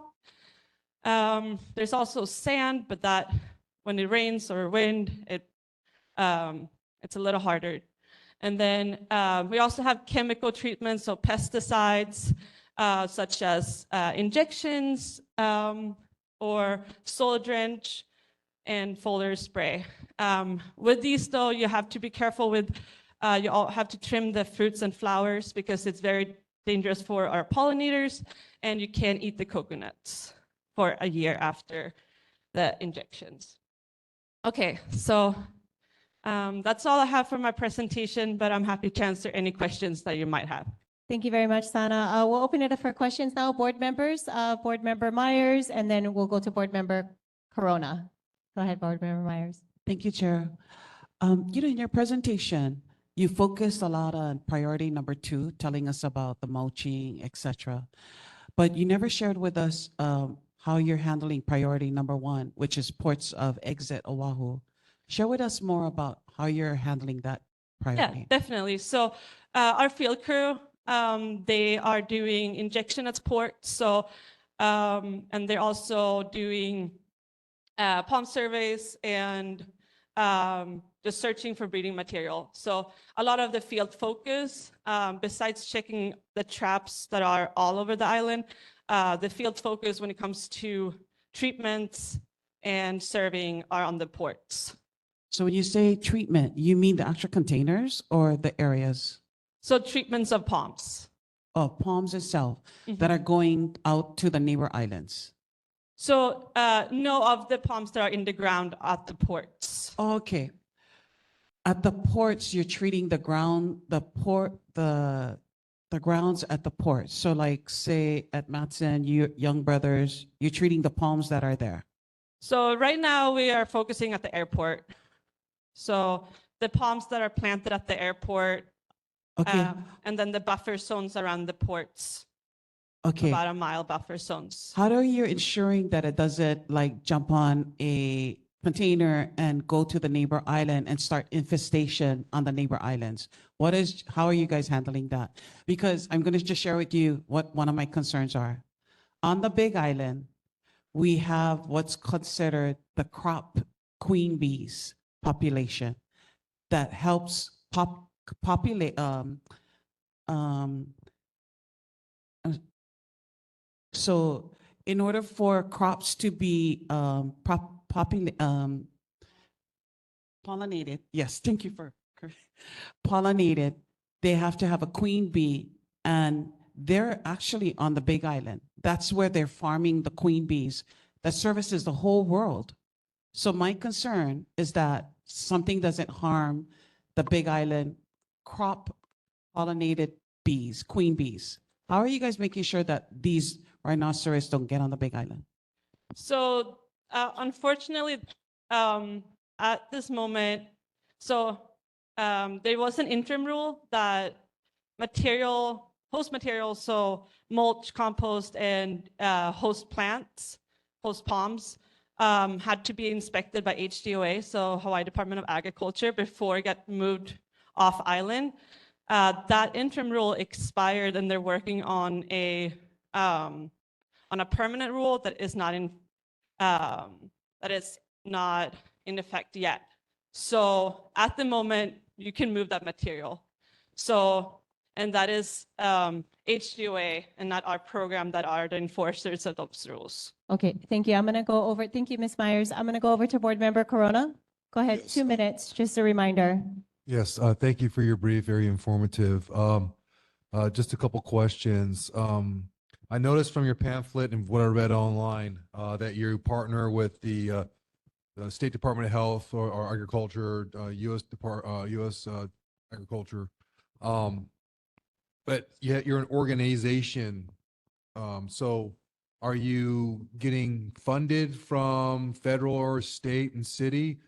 So is it a yearly funding thing where you go out for funding, therefore if they don't fund you, you cease to exist? Or how does your organization maintain its financial support, be able to support this? Yeah, so at the moment, we're only funded by USDA. And that's the work plan to work at ports. And then we also have funding from DOD to do work at military bases. So we currently don't have any state funding. Okay, so the state's not asking for funding; they're just relying on the USDA and the state's not relying on anybody but federal. So there's no state interaction with this program. So if the federal budget decides to stop funding you, then you go away. And is this the only thing that you're tracking right now, or do you have a side component to your organization that's doing other invasive species type tracking? I don't know if I understood your question correctly, but I'm going to answer and then you can let me know if I missed something. So it is a yearly funding. And yeah, if we don't have funding, we're not going to be able to work. And then, sorry, was there? No, that's okay. I'm just surprising that it becomes federal and then the states, I don't want to say they're not concerned about it, but that the state's not providing any type of resource availability to help with this going forward. But so there was a bill this past legislative session to support us, and then the governor gave money to HDOA for controlling of the beetle, but we haven't, as our program, we haven't seen it. So the state have money, but what they want to do with that money is up to them. okay, thank you. Thank you. Thank you, Board Member Corona. Board members, go ahead, Board Member Ayo. How did that beetle get here? That is unknown. So it was first found close to the airport, right at the border of the base. So it's really hard to know exactly how it got here. And it was you. found first in 2013, December 2013, so almost 10 years ago. Great. Thank you very much. Board members, any other questions before I go to community? Board member Augustin? Thank you for sharing. So how can we engage a response known within our community from your organization? Because visibly we can see it from, power plant all the way over to tracks. The palms on our end are dying. And so is there a system that you have in place for us to report, for you folks to then come and address the problems within our community?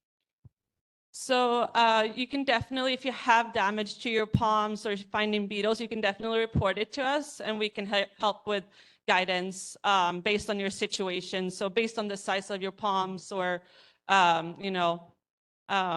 things like that. So, but unfortunately, we just don't have the capacity to come out to each property and inspect. And we kind of, if we see if you have a damaged palm, you can take a photo of it and send it to us and we can help from there.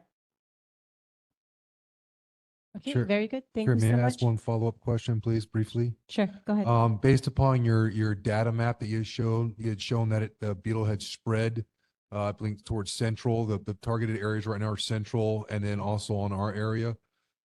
So if that's the case, then why has it not been expanding? Why is it just informational for us versus action from the USDA to fund for expansion out further other than just information? So it's just of the increase that we're seeing, just that it's such a high increase and fast spread of the beetle that we just don't have the capacity, and the work plan just for now thinks that it's best to just work hard to keep it on Oahu and not accidentally ship it to other islands. Okay. Very good. Thank you very much. Before we open up for questions in the community, I have a few questions. Being that it's now spread to multiple islands, we found on Kauai and then I think recently in Maui, is there not emergency funding that we can receive from the state? So the state is supporting or funding the work that's been done on Kauai. And that is still eradication, the goal of eradication. So still doing a lot of work there. The beetle that was found on Maui, that was in a bag of mulch that was shipped from Oahu. And as soon as it was found, all the shipment of that material got shipped back to Oahu. So we are really crossing our fingers that that was the only, and it was one dead beetle. We're hoping that we were able to just remove that beforehand. So yeah, Okay. we Thank hope you so much. We hope so. Thank you so much. As we're continuing, is CRB Hawaii moving towards eradication or are you moving towards containment with where things are at here on Oahu? Because I think it's gotten so bad that I don't know if CRB Hawaii is just throwing their hands up and we're just in containment process, or if we are still focusing on eradication just like they are in Kauai. So we are working on containment and community support. Okay, that's all the questions that I have. Thank you so much. I'm sorry, do we have somebody on virtual? Oh, Cassandra Warner, please go ahead and unmute and ask your question. Hi, my sister has a tree trimming business in Waianae, and these beetles are very frequent. And when she calls them, the last message that she told me about was that in the next 5 years, they could wipe out our coconut trees. And my sister's business has been increasing with not just tree trimming. Now they're starting to do many coconut tree removals because of this beetle. Because it's a risk to our food supply, because coconuts can be used for so many things. And then now we're just seeing that it can affect the kalo. How is the state going to get involved in this? And I think this feels very urgent to address. Okay, thank you. Great question. Would you like to respond? I definitely agree that it is urgent, and yeah, unfortunately, it is. So our program is not the state. So yeah, you would have to contact maybe HDOA or someone like that. And I would also ask, if you're a tree trimmer, we have we can also help if you want to help. If you want to help, we can help you with different treatment options that maybe you can do as a business to help people because you're up in the trees. So we like to train businesses to know what to look for and know what treatments to use. Okay, thank you very much. Next on virtual, we have Salcedo. If you can unmute and ask your question. Aloha. Yeah, can you hear me? Yep, we Hello? can hear you. Go ahead, proceed. This problem is going to be uncontrollable and remain uncontrollable because our landscape that belongs to our state, from all our dry mountains upon our whole coastline, it's hosting these beetles. And right now there's upcoming legislation. So why don't we put funding, the state put funding to this and propose from this neighborhood board to address it to our legislatures, put funding to this and have the DLNR start looking into their backyard, what's causing it. Because our mountains is a host of this beetles because of our dry landscape and the dry grassland. It's throughout our whole west side, not just our side, but the whole island eventually. But apparently on the windward side, not so much because of the wetness. But our side is very hosting this. So state legislation should be proposing some type of state funding on this, especially for the DLNR, because they own our mountains. That's all I have. Thank you. Thank you, Mr. Salcedo. I believe that was a comment. Yeah, okay. Thank you. Great. Okay, we have a question in the room. If you could introduce yourself for the minutes, please. Aloha, my name is Raquel Araki, and I'm wondering if the USDA would be considering stepping down from spearheading this project, since after 10 years, I think they've been pretty unsuccessful. Great, thank you very much for your question. Would you like to respond or receive the comment? Yes, I think USDA have changed our work plan, so that's kind of as a result of what we've been seeing. Great, thank you very much. Okay, seeing no more questions in the room, we will move on to our agenda item. I would like if you could please connect with our committee. Oh, you have a question? Go ahead, go to the microphone. Please state your name. Aaron Kaniayakula. We had these beetles in our papaya and our guava, and I know it, well, I gathered as many as I could off the tree and, gave it to the garbage can. So I'm not sure if they're burying, I'm just wondering what do you want us to do? I don't want to smash them all, that's like a lot of work. Good question, thank you. Sana, go ahead. Yeah, so the beetles that you have on your papaya is probably a different beetle. So the Oriental flower beetle is a beetle that is very similar. It's smaller, so it's about 1 3/4 of an inch. And they eat more ripe fruit and flower nectar, things like that. But you asked a good question about what to do if you find a beetle. So we do recommend to put in a container and freeze it overnight. That's an easy way to kill them. You can also, if you're comfortable and brave enough to smash them, you can go ahead and do that. But we just kind of want them dead, and then you can go ahead and throw them away. I do have brochures over by the table that has all our contact info. And here our website is crbhawaii.org that you can do reports, and our contact info is on there too. Very good. Thank you so much. Thank you very much for driving out here. Thank you for being in person. I will ask that you do connect with our chair of the Water and Land Committee so we can keep this discussion going. Okay, very good. Thank you so much. Thank you. Next up on the agenda is Hawaii Emergency Management. I apologize, that was a typo. It should be agency. So from HAIMA, I believe we have online James Barros with us online. Yes, I'm here. Oh, there you are. Thank you very much, James. Okay, go ahead. You have the floor. All right. There's two things I wanted to share with the board. One, I know there's a concern with one of the sirens that it's not working. It's 319. Our team identified it, and we went out. The team went out, fixed it multiple times, and it's being vandalized right after the team fixes. So what we're gonna do is we're gonna leverage our federal grant money with the tsunami grant, and what we're gonna do is we're gonna raise the siren up higher and all the components up a little higher. So I'm waiting for federal grant money to do that.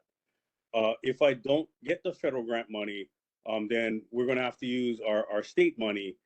And right now I don't have a state truck that can do it, but they gave us the money to buy the truck.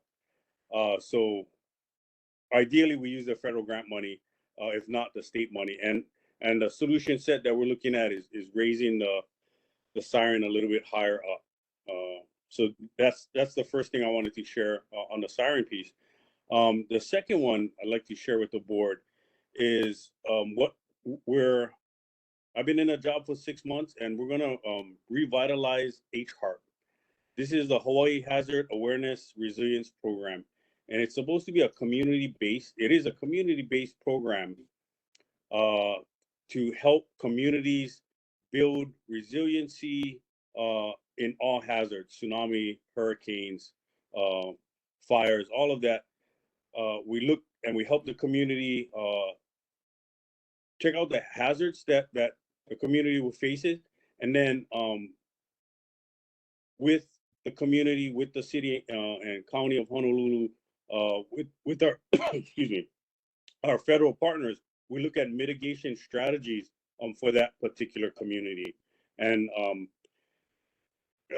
when COVID hit, I think the HHARPs kind of fizzled a little bit, but I really think that the strength of our state is in our communities and our ability to build resiliency down at the lowest level.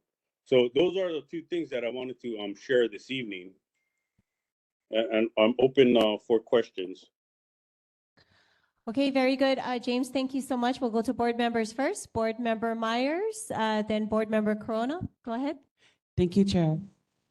Aloha, thank you for your report. In regards to the Maili resident concern about the siren that's not working in her community, you were saying that you were waiting for federal and monies, and then if you don't get it, you're going to try to achieve getting it higher with state monies. Tell us a timeline for that. Right now, the federal budget and the funding for the grant would start in 1 October, the new fiscal year for the federal government, and then we'd go out and look at for a contracting solution to use that federal monies. So the exact time that the siren would be raised, I would be guessing right now, but I know I'll know on October if I have the money to leverage the federal dollars for it. Can you send an email to our chair and let us know in October, before our October meeting, if you receive the funds and that you're going out for bid to get someone to raise it higher, and give us a specific timeline? It's going to take me 30 days to raise it. It's going to take me, because I'm sure that you've had this in other communities, or is this the first time you're going to be raising it? Have you done something like this in another community? No, this is gonna be the first one that we're gonna actually raise. We're gonna raise the sirens. Some of the other communities we move the sirens, the older sirens, we relocate them and put up newer ones. So this is the first time we're gonna actually raise it. Okay, but if you can stay in touch with our chair and our board so that we can, also let the residents know there how much longer it's going to be, because I think, it's a great concern for us. We're already coming towards the end of summer, going into winter, but nevertheless, Waianae side, we never know when something's going to happen, and it's important for those community members as well. Mahalo. Okay, will do. Thank you very much, James. We'll go over to Board Member Corona. Yes, and thank you for being here tonight and providing some information about the siren. I just have a few comments about it, and maybe a couple questions in there. I only have a couple minutes here, so I don't want to dwell too long on it. But the siren itself, when I understand, has been out of operation for over 2 years now. And I understand the challenges before that with an individual that was vandalizing and taking the hardware and making the siren inoperable. But it's been a little over 2 years now that the community over there has been trying to get this siren turned back on. And the concern, and one of the comments we had heard back was that it's okay because the sirens are designed to overlap, so you can hear the sirens from the other locations. But I can tell you from a resident of Maili that you cannot hear it. If you're inside your residence, you cannot hear the overlap of the siren. It doesn't work. It doesn't work. So that's a concern for a lot of people that don't do social media, that in the middle of the night, they're not going to hear a siren going on if something like that were to happen. So I just like to hear maybe something on if 2 years and waiting for federal funding for the new fiscal year budget for a federal grant and grants you may not get, and then have to go back to the state. Is it a federal program or a state program? If it's a state, then why is the state holding emergency repair work to this? And then my last comment on it is, it's not the siren that you're replacing, it's the communication hardware box that needs to be lifted up, not the siren itself, right? So why do you have to wait for a specific truck? Why can't you use a cherry picker, or why doesn't the state have a boom truck that you can lift it up and remount it? And that's all I have. And that was a lot, but I appreciate it. Thank you. Thank you, Board Member Corona. James, very good points. If you could address those, please. Yeah, so the first point about the overlapping sirens. So I do have our text looking at how because we need to ensure that the sirens are overlapping, and that if one goes out, we still have coverage in the community. So we're re-looking at the coverage of that. The sirens is a state program, but we are asking for federal monies for certain sirens that are in tsunami zones. So that's why I mentioned the federal grants, but it is a state program. As far as being out for 2 years, I really can't speak for what happened the past 2 years and how the program worked and how it was managed. I can tell you how it will be in the future. And we will have a map. We got about a 90% solution on all the sirens in every community, so that, and it'll be public facing, so that you can go in and you can look at the map itself. You can click on a siren and it'll tell you the status of the siren. Some of the sirens in our program were in place in 1960s. Some of them are part of the civil defense siren program. So as we move to newer sirens, we move to solar sirens. I'll be able to share that publicly with everyone once we have this map that's going forward. So sorry, I cannot speak on what happened the past 2 years, but I'm committed to the siren program and ensuring the communities get the notification through our sirens. Okay, very good. Thank you, James. Board members, any other questions? If not, I'll open it up to the community. Okay, community, if you can go ahead and line up at the microphone. Go ahead. Yep. Go to the microphone. Your name, please, for the minutes. Sure. My name is Daniel Dixon, and I'm off of Young Homestead Road. And I actually had a, it was actually a continuation of Mr. Corona's thing. There's actually a siren gap where I actually live, where I actually can't hear either modulator actually. And the question is, like, when we had the old sirens, we were actually able to hear them back then, but with these new modulators, being on a solar battery backup compared to, electric, we can't really hear them. So I don't know if any of this has been, I don't know if anyone's ever brought this up before. No, they haven't brought up the types of sirens, but they are helping us map exactly the coverage of the sirens so we can see where we're lacking in the coverage. So we're looking at that currently. Okay, perfect. Thank you. Very good. Thank you. Thank you, James. Go ahead and state your name for the minutes. I'll state my name in this letter here. Go ahead. Aloha Nanakuli Maili Neighborhood Board and congregants. First of all, I would like to express my condolences to the families who lost loved ones in the Lahaina fire, and my best wishes and hopes of good outcomes to those who lost their homes and businesses.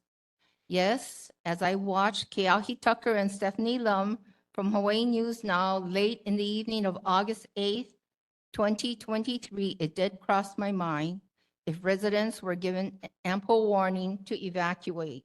My name is Catherine Kamara, a lifelong resident of Maili, and on December 2nd, 2021, I reached out to the Department of Defense Hawaii Emergency Management Agency when the monthly siren did not sound as loud, blaring alarm. This is not the first time I reached out to officials about a non-working siren. This is the third time in my lifetime, and this is the last time, and this last time it took the longest for the repair. This is September 2023, and to date, the siren has not been repaired. There are many excuses as to why the siren was not being repaired, as I contacted Haima month after month through email about the non-working siren. To Haima's defense, a wayward individual targeted the control box housing valuable instruments twice and did costly damage. My sister and I suggested that the control box be elevated out of reach of that wayward individual. Actually, that decision to elevate the control box was made before October 27, 2022. We had a meeting in front of Mana Street in Maili with two Haima officials.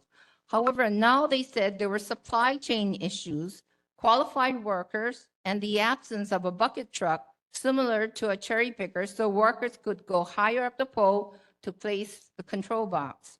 Hearing that they lacked a bucket truck, we suggested that they borrow a bucket truck from another state department.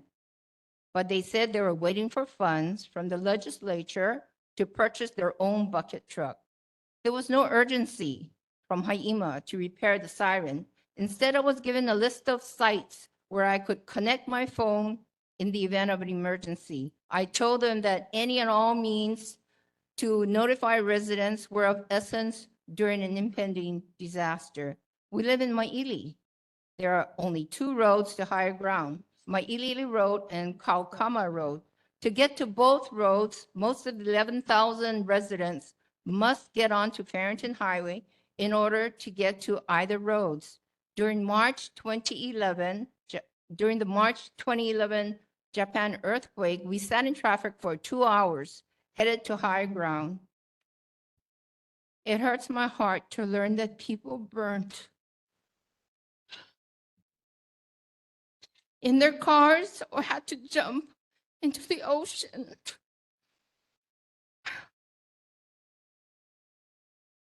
For the line of fire. Many who perished were my age, elderly.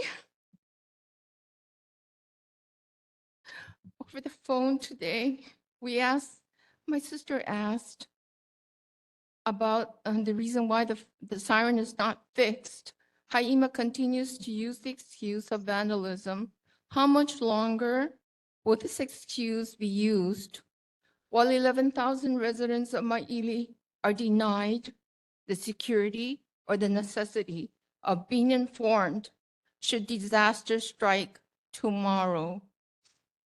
Please, State of Hawaii, put urgency in the Emergency Management Agency and fix the Mana Street siren and the other 36 inoperable sirens statewide. Thank you. Thank you very much, Mrs. Kamada. James, would you like to respond, please? Yeah, we'll have the team relook at the situation. I mean, like I mentioned earlier, we're committed to the sirens. That is an important part of how we notify the public. So we'll take a look at it. Thank you very much, James. Any other questions in the room? If not, I'll go to virtual. All right, we'll go ahead and go to Salcedo. If you could unmute and state your name for the minutes. James, hi, my name is Austin James. Question, with this new sirens that you guys went up, how is it being energized? Is it by battery power or by electricity? No, the new sirens are solar powered with batteries in the box with the siren. So majority of in fact, all the newer sirens are solar, and we're trying to get some of the legacy sirens off the grid so that we can have them all powered by solar. Yeah, because I have family members' homes in Lahaina got burnt to the ground. There's no notification because our power supply on the west side is on telephone poles, it's not on the ground. So it has to be done that way, the focus on that way. Whether you raise it higher or lower, no matter. It's just how it's being energized. And we just got through with a meeting with Maili and Cedric at a Y9 neighborhood board meeting, committee meeting, where we brought up matters where fire prevention by our fire inspectors needs jurisdictional barriers removed to inspect and re-inspect all lands that they do, especially on state lands, because they have no jurisdiction on state land for re-inspections. So when there's a discrepancy found, they can't do nothing for remediate any type of fire hazards or removal of fire hazards by the state. The state does their own thing. They don't have a removal plan or a person from the fire department, because the fire department for the state is only assigned to the airport. So I'm sure Maili's on this, and she hears she's seen the documents I presented to her. So hopefully she'll take it very highly consideration to do a resolution to allow our city fire inspections to remove all state barriers jurisdiction. So to allow them for reinspection, to remove all type of fire hazards and do a prevention. I'll send you a Thank copy you. to that, Chair. Thank you. Yes. Mr. Transmit. Salcedo, please send us whatever documentation you have. Yeah, the same documentation I gave Maili and Cedric Gates. Thank Okay, you. great. Thank you very much. Chair, I'd like to make a motion. Okay, go ahead, Board Member Myers. I move that the Nanakuli Maili Neighborhood Board number 36 implore Haima to commit to our board and the residents of Maili that the Maili siren addressed by community member Catherine Kamada will be elevated and will be operable by October 31st, 2023. Hold on one second, please.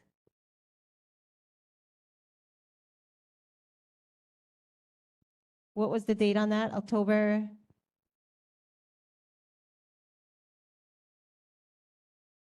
Okay, so the motion is, just so I have this correct, the motion is to implore Haima to commit to our neighborhood board that the residents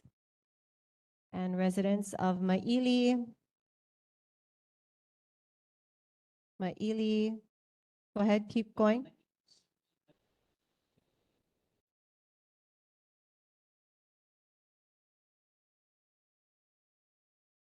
Okay. Be elevated and operable by October 31st. Okay, let me go ahead and repeat this. The motion on the floor is to implore Haima to commit to our neighborhood board and the residents of Maili that the Maili siren addressed by Catherine Kamada will be elevated and operable by October 31st, 2023. Is that the motion? Okay, seconded by Board Member Ayo. And we will open it up for discussion. Any discussion, board members? Go ahead, Board Member Corona. For discussion, am I allowed to ask Haima a follow-on question in relationship to this motion? Okay, go ahead. Okay, for our Haima representative, to help me with this motion, what is the cost associated with the repair of the siren in Maili? And we're not talking about buying the boom truck or anything like that. What is the cost of the guts that are needed to be repaired to lift up? I don't have the specific cost with me, but we can get that for you. Okay, and then and also, is our governor's rep on the line? Did our governor's rep ever show up?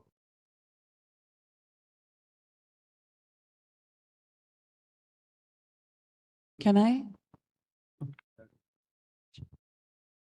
I'm not sure if the governor's rep is here, but do you want to conclude your comments? Yeah, and then so that was it. I just want to make sure that in the motion that we maybe I was trying to ask the cost and everything for the motion. So that's just why I wanted to ask the question. But thank you for my comments are done. Thank you, Board Member Myers. As far as in discussion, I wanted to ask if we can add, if there is state funding that is needed, if we can ask Rep. Kila and Senator Maili, because it is, Haima is a state agency. Can you help with funding to secure so that we can make the October 31st deadline? Can I? Okay.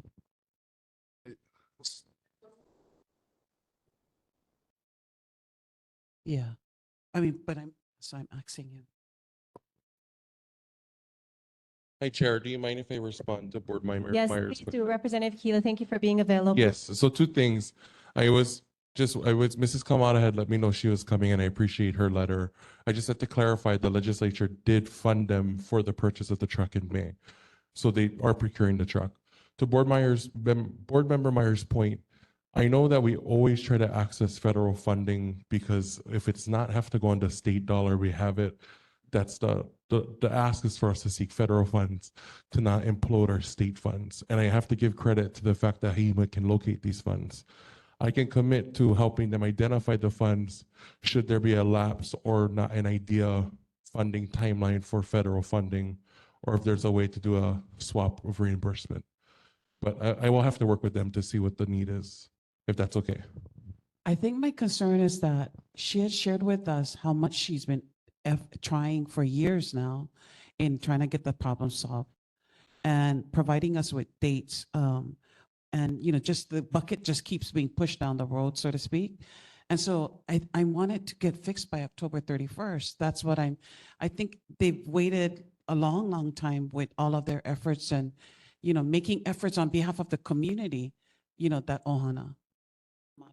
So I'm just saying that maybe try for funding for another siren, for another situation. But for now, if we can try to get it fixed by October 31st. Is the board understanding that if it is an issue where they are still working towards it and they don't make it by October 31st, that we continue to stay in touch with you folks? Because if it then is funding not an issue, but we run into an issue of securing it, putting it up, I just don't want to put the box with you folks for the 31st. Thank you. Yes, thank you, Representative Keela. We appreciate that response. Thank you very much. And thank you for your willingness to participate and do all that you can through legislation or just on a personal level. So we appreciate you. So the motion still stands unless there is more discussion.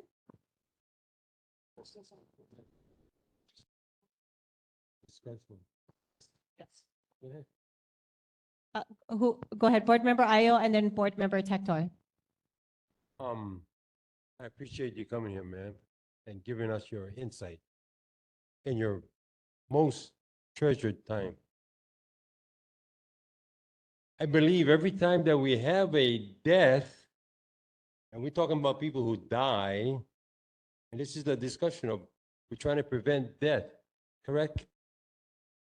And the same thing up at the high school. We're trying to prevent crime at the high school. But at our level, where we're at sitting on this board, we're able to listen to all these issues or concerns, as we call them. But when we come down to the fact of the matter that life is precious, life is precious. But does it take money to get it done? I think all the money is there for it to be done. It's just that people don't think of what we're talking about now as a consideration or an issue. They don't even think about it in that aspect. But when people who die, they bring it up. And I'm bringing up the point where the family that died on Haleakala Avenue, it took something to get something done because they died. On Maui, to me, Maui is the light. It's not a disaster anymore. It's the light for all of us to see. Because here in Nanakuli, we don't want that to happen in Nanakuli. And I appreciate what you're saying because I don't want it to happen in Maili either. That's my discussion. Thank you, Board Member Ayo. Board Member Tector? Yeah. Thank you, Mapuana Tector. In lieu of what Mrs. Kamada is saying, 2 years is definitely a long time. And to put a date on it, I don't think we're going to be disappointed because if it requires changing a battery, we'll change it. We pay for it in our vehicles and anything else. If it requires solar, we seek these things out. The federal funding, I recall in an organization, all we do is write a letter. They'll either say yes or no, but there's an answer. We have enough senators and representatives that need to answer you, Ms. Barros. So if we could be part of this expedition, as you send us a letter, we in turn send you a letter, and you in turn send Mrs. Kamada, concerned community, then we can expedite this and go for federal funds first. But let's get it done. Thank you, Board Member Tector. So we still have a motion on the floor. If there's no more discussion, we will take a vote. No discussion, okay. I'm sorry, I had just one more question. And it was for Representative Kila. I'm sorry. You're not in session right now. So how would you, if you were able to somehow push funding, can you ask for a dollar amount if HEMA says, okay, Representative Kila, the cost to fix the internal components is $30,000. Do you have an option to go to the legislature right now with not being in session for funding? How would you be able to get the funding? Because until you start session again, I don't know how that would work. Could I answer the question, Chair? Thank you. To Mr. Corona's question in regards to funding that we are not in session, yes, everything is mostly budget line item for every department, but every department has repair and maintenance funds. And so for projects that aren't necessarily approved or line item, they do have access to funding. But then again, I have to see, they possibly do already have it line funded, or if they don't have it line funded. And if it's implored within the department to use R&M funds, they're possible. But in the case where sometimes funding isn't available, they're allowed to make requests to the governor for funding. But those are usually last resorts. Most times we try to access the R&M. Great, thank you very much. And so for the motion, is there a way to, I don't remember what the motion said, but it's been, but is there a way that in that motion that HEMA, in that motion letter to the board, details what the line item is, what their repair line item is, what the funding cost would be, specifics, so we can address it if we need to going forward, so we have that information available. Because I feel like right now we all know it's broken, but we've known it for 2 years and still don't know what's going to take the cost to repair. Point of order, Chair. What's your point? I feel we had enough discussion, and could I call for the question, please? Okay. All right. We ready for the question? Okay, so we have a motion on the floor to implore Haima to commit to our board and the residents of Maili that the siren brought up by community member Catherine Kamada will be elevated and operable by October 31st, 2023. Can we take a voice vote? So all in favor say aye.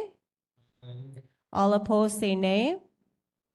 Any abstentions? Okay, the ayes have it. The Nanakuli Maili Neighborhood Board number 36 will support to implore Haima to commit to our board and with the motion.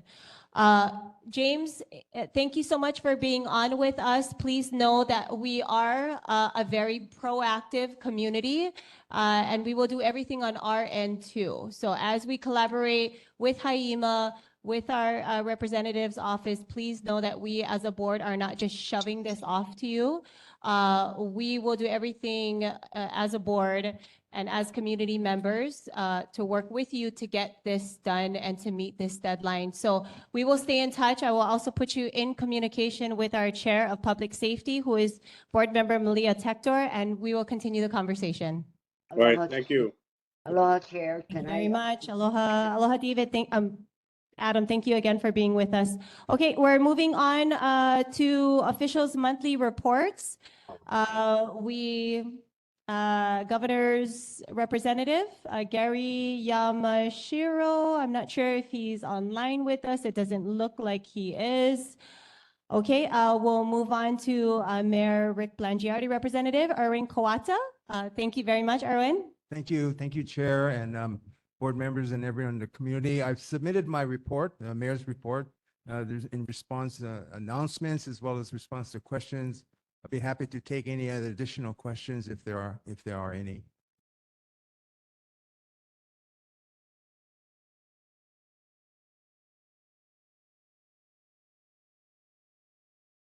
Any questions? Any other questions? I apologize. That went so fast.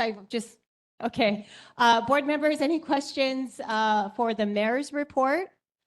Board members, any questions? Any questions from the community? Any questions virtually? All right. I have, I'm sorry. Oh, okay, go ahead. Board member Corona. Yeah, just on item number 7 for landfill sites. One of the things I attended the planning commission on the discussion where they were going to discussion for the extension, for the 2-year extension for the special use permit from the city environmental.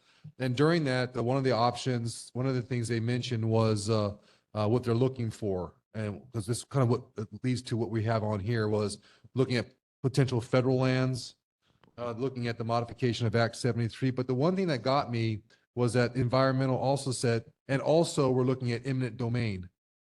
So I just would like them an explanation on what area they're targeting or looking at as an option for eminent domain. That to me is a scary word, or to mention that. And so is that just, that answer here is fine. I just want to get clarification on what they're looking at for eminent domain. Sure, will do. Thank you. Okay, great. Any other questions? Community members? Those on virtual, okay. We will move on to Board of Water Supply. Erwin, go ahead, give your report. Thank you. Thank you, Chair and members. For Board of Water Supply, I did the same thing. I've submitted my report. There's really no new information to submit for this month. So any questions? Very good. Okay, Erwin, thank you so much. Board of Water Supply, any questions? Board members, any questions? Any questions? Community members in the room? Anyone online? Okay, very good. All right. Well, Erwin, thank you very much. We appreciate you. Thank you for hanging in there and being with us. Thank you for always submitting your reports in a timely manner so we can review them and prepare questions. Thank you, Erwin. Thank you. All righty, very good. We are moving on to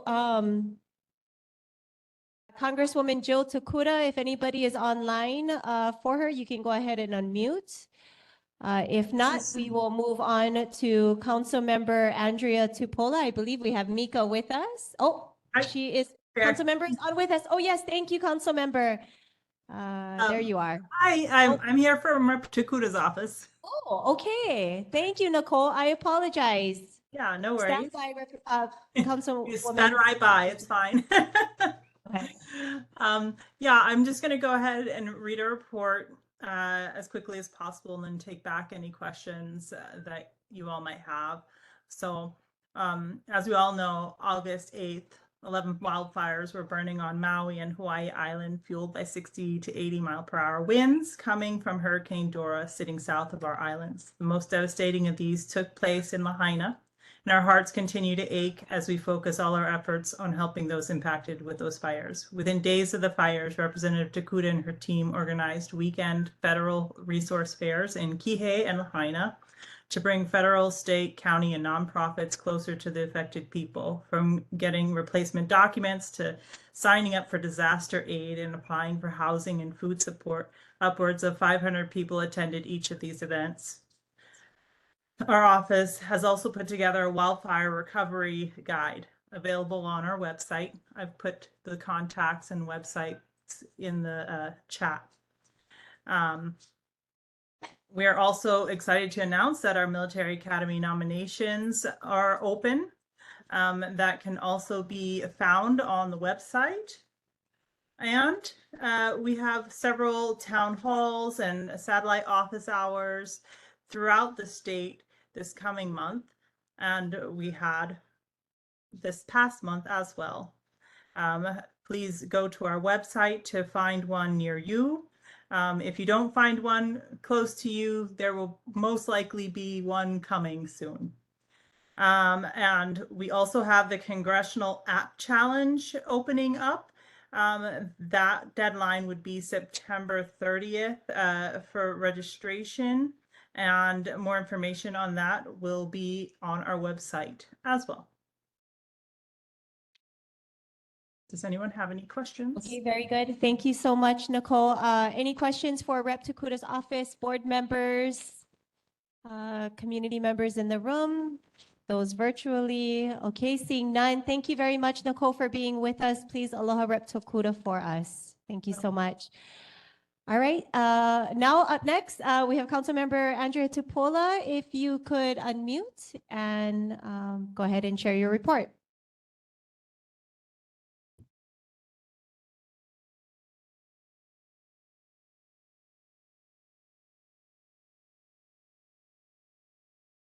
Councilmember, if you are there, you can unmute. Looks like we were able to unmute you.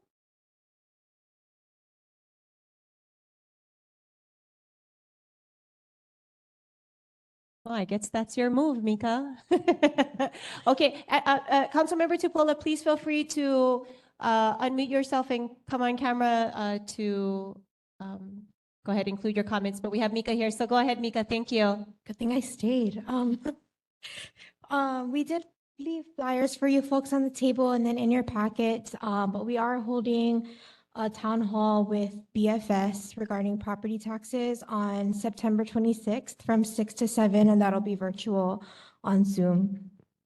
The other handout that we left was for Firewise. The council member is currently working on doing a hazard assessment for her neighborhood. So she can help to teach others who are interested. Please let us know if you want to participate in that. And then there also are on the handout, the dates of the other community meetings that the organization will be holding. We are also going to be dropping some bills regarding game room legislation tomorrow morning to help police officers with the authority to enforce building code violations. And it'll also help them to work with DPP so that we can try and take down game rooms faster. That'll be dropping tomorrow, and we can give you more information on when they will be heard at the next board. Resolution 23-179, we did introduce that to extend the growing area of Ulehawa Stream to help with the stench. That did pass on September 6th, and our office is working with Congresswoman Tokura's office. And we hope to partner with the state as well to get these funds because it'll be very expensive. Lastly, I did send an email to Board Member Corona regarding the acquisition of Halemaluhia Place, and I just wanted to update the board and the rest of the community that we are continuing to pursue this with the department. It has to go through the Department of Design and Construction, and they have to do a survey, and then DTS has to acquire it.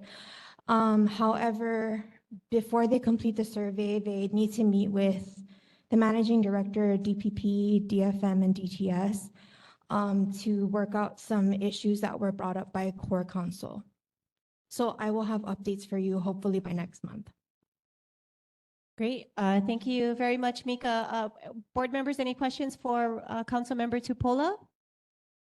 Questions of Board Member Myers? Thank you, Chair. Mayor's rep had shared with us this letter that's sent to our board that included that Pa'akea Maili Street, that they're going to start putting in the signage, the stop signs. So I'm hoping that that's a positive indication that Pa'akea is going to be opened up pretty soon, thanks to state and city. So I'm hoping, yeah. So I just wanted to bring that aware to the community that the signages are going to go up. And so that means that eventually the road is going to be open up. And I think that will help in case we have an emergency. Everybody can go Mauka. Mahalo.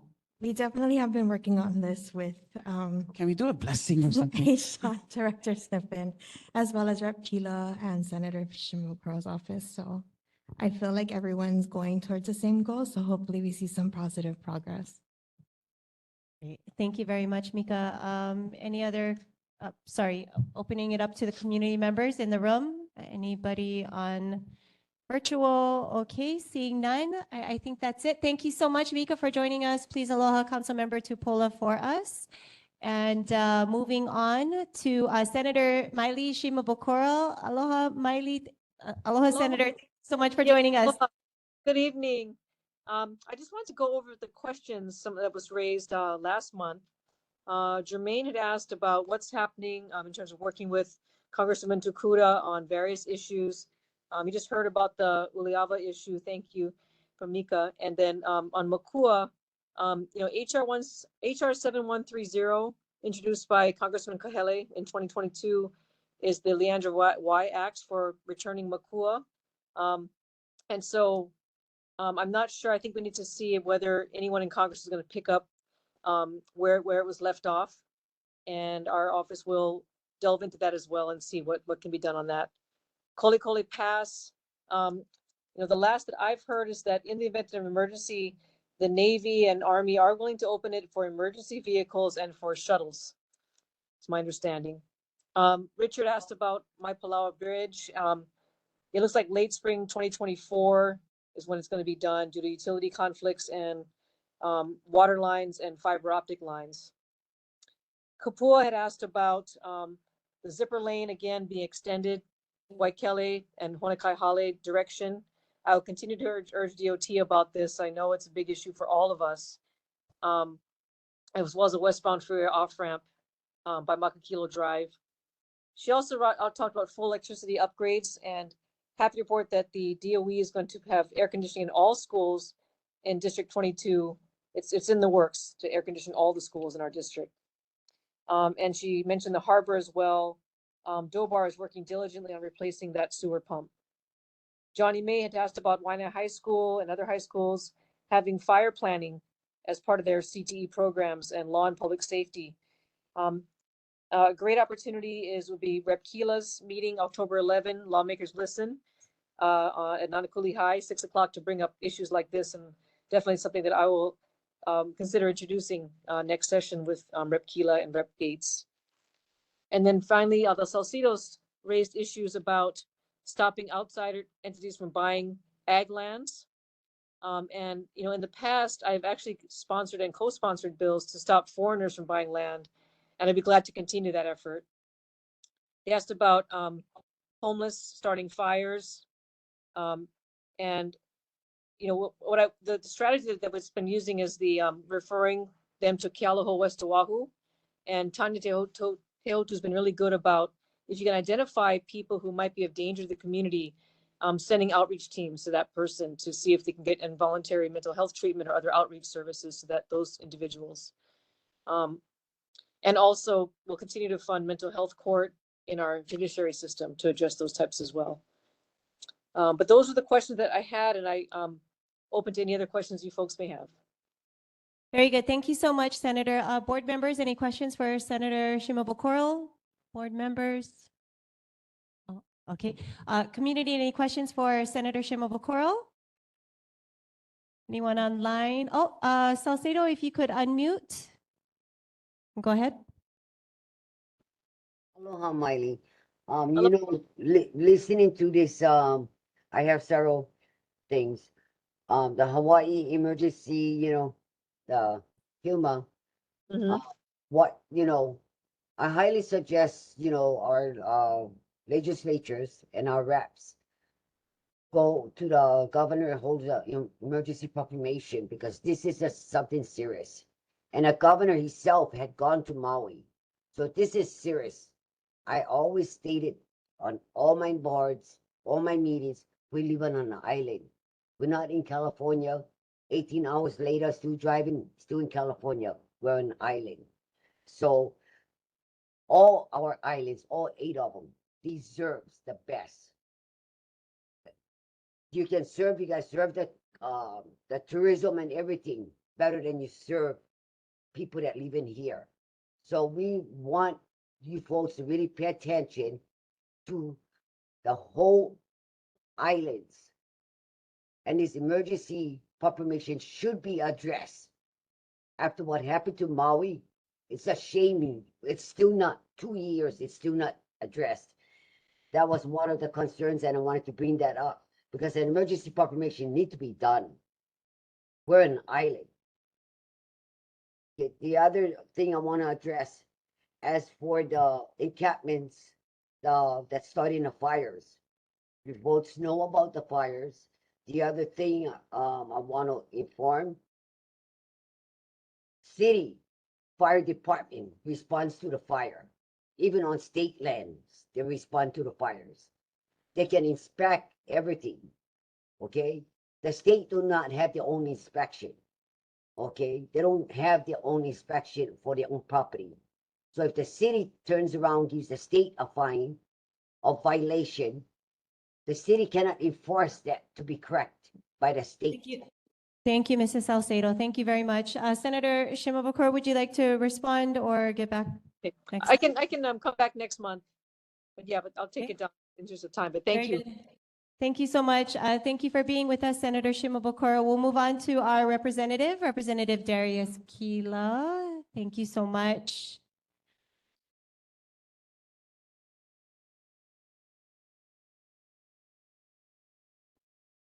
Thank you, Chair, and thank you, board members, again, for the opportunity to provide a report to you folks.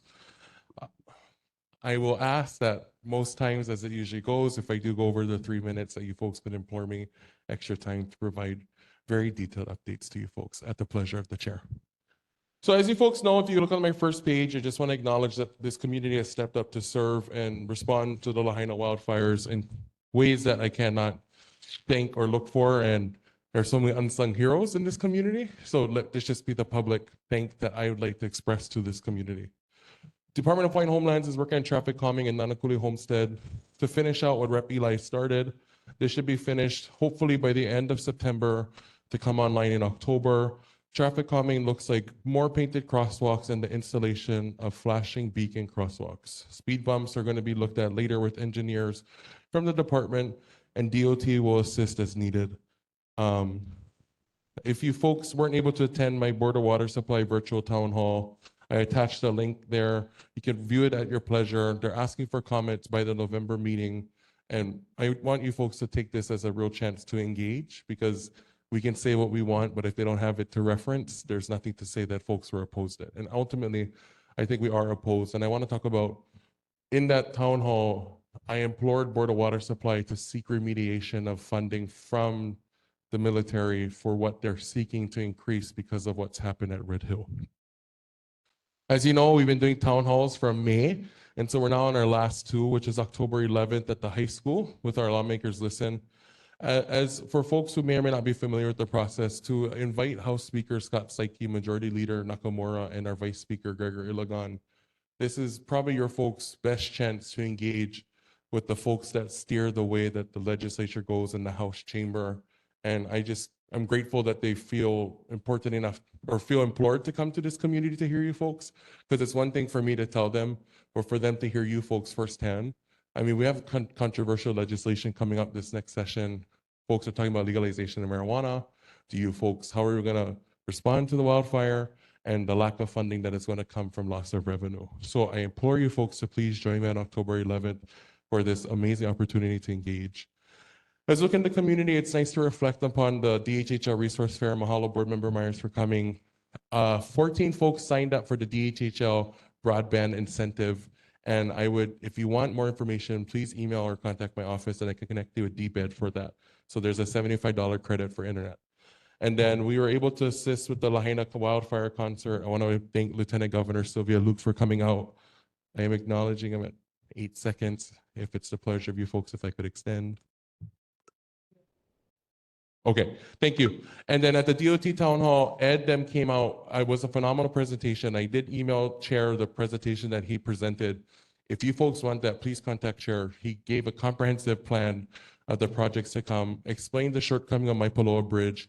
And my plea to you folks then was that understanding this infrastructure is original to this coast and now it's finally getting the chance to be fixed. I ask your folks' patience and support, because now you folks have asked for the funding. The folks that have come before me have set the precedents. Now it's here. We have to support them. And I understand sometimes traffic is the inconvenience, but let the 2-something years affect us for 50 years of stable transportation. And then, as always, trying to support the community. Important update I want to share with you folks. In response to the wildfire, Speaker Scott Saiki, Majority Leader Nakamura, Minority Leader Lauren Matsumoto established the 6 House working groups. And I was appointed as the co-chair of the Wildfire Prevention Committee, along co-chair Representative Linda Ichiyama. We have the largest committee of the House working groups. And just, I don't want to brag, but as a freshman legislator to have an accomplishment or a feat like this, I hope you folks can share in my happiness in that, to allow our district to be the forefront of this conversation. And I want to commit to you folks that on the November 28th legislative priorities, myself and Co-Chair Ichiyama will be presenting the draft report that is to come from the working group. So I would implore you folks to join me there. And as you know, we have a new business that opened up, and I want to respond to the questions that came up in the board. HFD, red fire flag warnings. Chief Howe has committed moving forward anytime a red fire flag warning is issued, majority, if not a lot of resources will be placed up and down the leeward coast from central Oahu with firefighters and fire trucks on standby. For the 3 fires that we had occurred to the Thursday and Friday red fire flag warning, average of 10 to 12 tankers responded. And at any given point, they will also implore a standby helicopter to be on call. So this is in response to what's happened on Lahaina. So I have to thank HFD for that. Talking about resource officers, every time legislation has failed, they don't want to put money to it. There have been studies shown that it's more dangerous to put a resource officer, but we can talk story more on that. The traffic calming to come in that we are doing with the HHL. And as you folks know, the fire hydrant fronting St. Rita's has become an issue. There's a small remediation that DOT is doing. It's not the barriers folks are asking for, but they're doing a line delineation to show that the sidewalk is not the road. So I'll be happy to share that with Chair once I get the engineering graphics for you folks. As you folks know, DOE did have the incident that occurred, and the family reached out to me, and I want this to be publicly known. Any issues you folks have in the schools, please implore my help, and I will make sure that you folks get the appropriate responses. Congressman Tukuda was the one who asked for funding for coconut rhinoceros beetle in the farm bill for the listening session she had. DOA DLNR came in May, and I think that would have been a great chance for them to come. And to the point of who's reliable, Elizabeth Pickett of the Hawaii Wildfire Management Organization and as executive director clarified under the current fire code whether a landowner is liable whether or not they choose to inspect and assess their property for fire hazards. So whether they choose to cooperate or not, if they are found liable, they are held liable. So I would implore the community to be a part of that discussion. Thank you, folks, for always allowing me to give a comprehensive report, and I will take any questions from the board. Thank you so much, Representative Pila. Yes, yes. Board members, questions? Okay, board member Hano, and then anything from this side. Okay, go ahead. Yeah, I saw that transportation. So the state is looking at obtaining that Waianae Coast emergency access route and Mhm. bring it up to code. Yes, That includes all of Lualoale Naval Road, right? from Maili all the way to Lulule. Yay. So they will bring it from Maili down Paakea to the private access to Lulule, and that is a commitment of them right now. And that's a 24/7 road? It will, once brought up to code, the way it is being built, it'll be access and traversable for 24 hours a day, 7 days a week. Oh, that's terrific. Any time frame? They said right now it's going to take about 9 months at the latest for the study, but once the study is POW, Ed Sniffen can lay speed bumps in 2 weeks. I don't want to put him in a box, but Ed has made miracles happen on this coast. So let's pray that he can do the same thing once that's POW.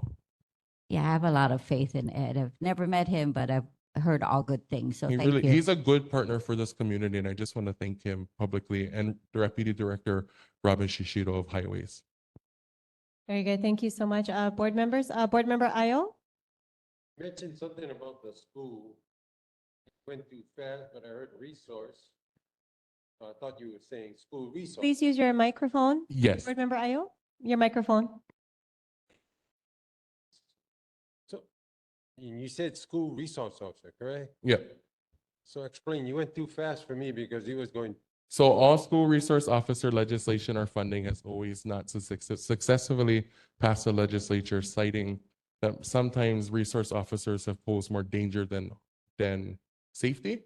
But that's not the stance I'm taking. I'm just sharing that has been the direction, and we can explore further if that's at the pleasure and priority of the community. so when you have that meeting, can I attend? Yes, Uncle Paul. Everybody can attend October 11th and November 28th. And the reason why I want to attend, because I was a school resource officer in the state of Washington. So and believe me, it's a good program. It prevents crime in the campus, seriously. I can tell you so many stories about having a gun retrieved from a campus and preventing a gun violence on the campus, because I was through it. So it does prevent crime on a school campus. So just letting you know, school resource officers are vitally needed. And to that point, I have not taken a stance, and I will welcome the chance of discussion. Great. Thank you, board member Ayo. Questions here on the board? If not, we'll go to community questions in the room. Board member Augustin. Thank you for sharing about the available YouTube link for the Board of Water Supply meeting for us to give comments by November 15th. So in response to that, once our comments are received, how are we able to be a part of the discussion further and ensuring that by the January 1st that they're expecting to change the rates? Is there a way for us to be included in that process after comments are received? Yes, board member, to your point, I believe they take that to the November, either the end of November or beginning December, because the commission has to approve the water hike.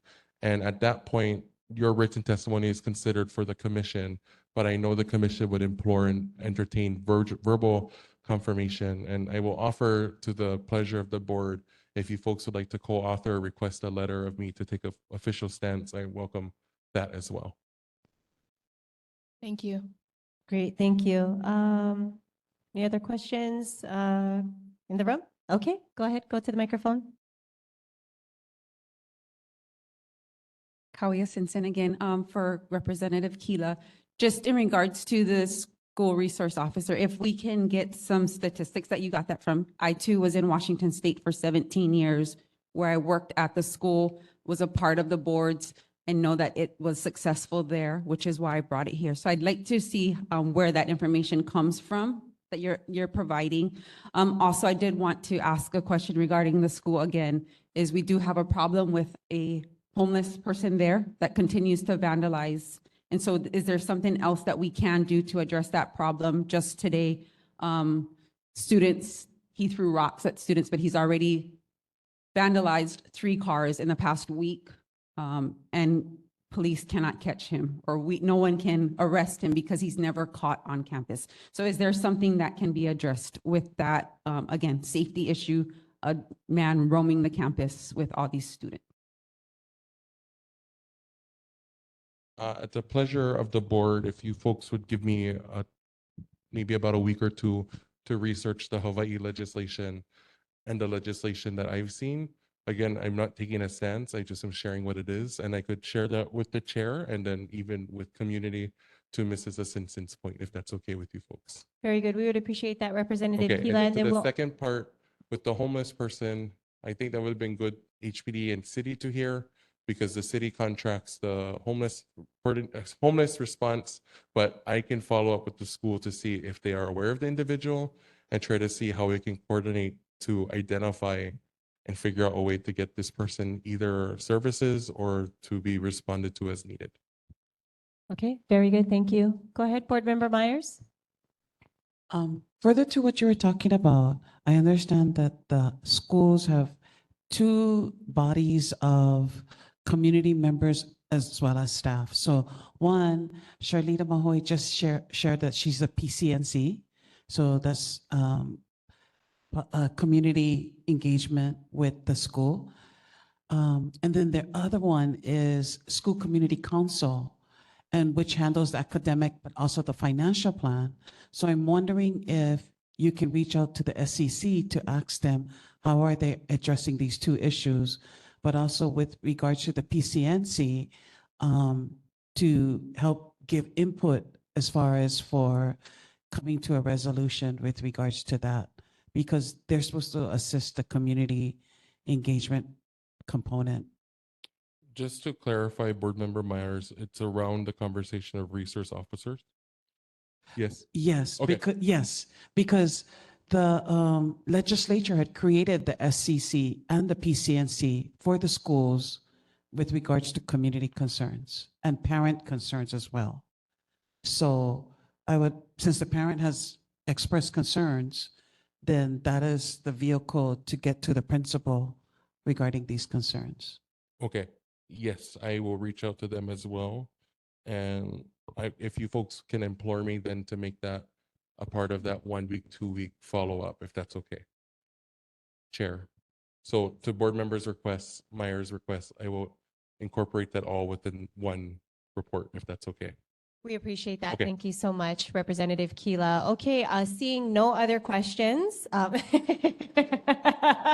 we will move on. Thank you. No, but thank you very much. We appreciate you. Oh, just a comment, please, or maybe a request, if you can send us the recording of the Department of Transportation meeting that you had. Oh, sorry. Yeah. Great reminder. I don't have the recording, but Olelo is airing the town hall on the, I'm so sorry. Yeah, But just send- thank you for reminding You me. can send us a link. We have 2 more items on Okay. the agenda. Thank So thank you so much. Okay, next up we have the Army. Army, thank you so much for your patience. We have 7 more minutes. So if you could briefly have your comments. All right, we started the clock already. No, go ahead. Thank you. Thank you, Madam Chair, council members. My name is Major Joseph Feathers from 2nd Brigade Combat Team 25th ID. I have some notes here from U.S. Army Hawaii, really 3 major takeaways. Should only take me a few minutes. So really an impact coming up here within the next couple of months. So our largest annual training exercise is coming up called JPMRC. It's really a regional exercise from October to November, and it's really designed to prepare and validate our division's ability to deploy, fight, and win in combat operations across the Indo-PACOM area of responsibility. Our forecast is we're bringing about 600 foreign partners onto the island during that time, to include folks from Taiwan, New Zealand, Indonesia, the Philippines, and the UK. And that number is up from last year. So please be aware that there may be an increase in traffic and noise. And then this will also involve an increase in aircraft, both planes and helicopters in the area, in around communities all across Oahu. And then we have, I can send you some contact numbers if people have issues or complaints or something you need to make us aware of. Next, real quick, to cover up our September training advisory. for the remainder of the month anyway. So for the month of September, the Army in Hawaii will continue training mostly in the East Range area, vicinity of Wahiawa, with helicopters training day only. So really 21 September, we're doing blank fire training on the 29th, and then demolitions is going to be day only, also on the 22nd. Additionally, on Schofield Barracks, we're going to be doing artillery and mortar training from the 25th to the 29th of September, and company and battalion live fire exercises with small arms, heavy machine guns, and indirect fires. And I have an answer on a request for information on the Kalikali Pass Road that's been discussed tonight and last month as well. So for emergency and evacuation purposes only, Kalikali Pass through Lualule Naval Complex is available for west side evacuation. There's a signed memorandum of understanding that was effective September of 22 by the following parties: the U.S. Navy, U.S. Army, Hawaii State Emergency Management Agency on behalf of the city and county of Honolulu. However, the pass is managed by the U.S. Navy and the Army together. So at the request of the state of Hawaii and Haima, the pass will be open for west side residents to use for evacuation purposes. Then a good news story. So over the last few weeks, my unit was able to deploy some support teams to Maui, where the primary purpose over there has been distribution of potable water in and around the residents of Lahaina that still don't have power. So we've been able to distribute over 10,000 gallons of water to the communities over there the last few weeks. So good Thank news you. story. Thank you very much, Major. Wow, we're getting all kind of good news about transportation tonight. Oh boy, what a relief. Okay, board members, any questions for Army? We do have one more. Ajay, okay, do quick. You're gonna make it quick, right? Okay, of course not. I really have to tell you, thank you for sharing that information about community members will be able to use. Is that what I heard you say? Yes, ma'am. Kole Pass? Yes. For emergency? Right. Yeah. I mean, but before it was just the emergency responders. So that has been something like long. This is a memorialized day for me. And especially, when some of our members can leave the community, can get out, at least it opens up the roadways for others. So it's just, thank you so much. Yes, ma'am, of course. Thank Yeah. And additionally, real quick, if there's any volunteer opportunities that our soldiers can provide to your community, please let us know, because we're always anxious to help out. Thank you so much.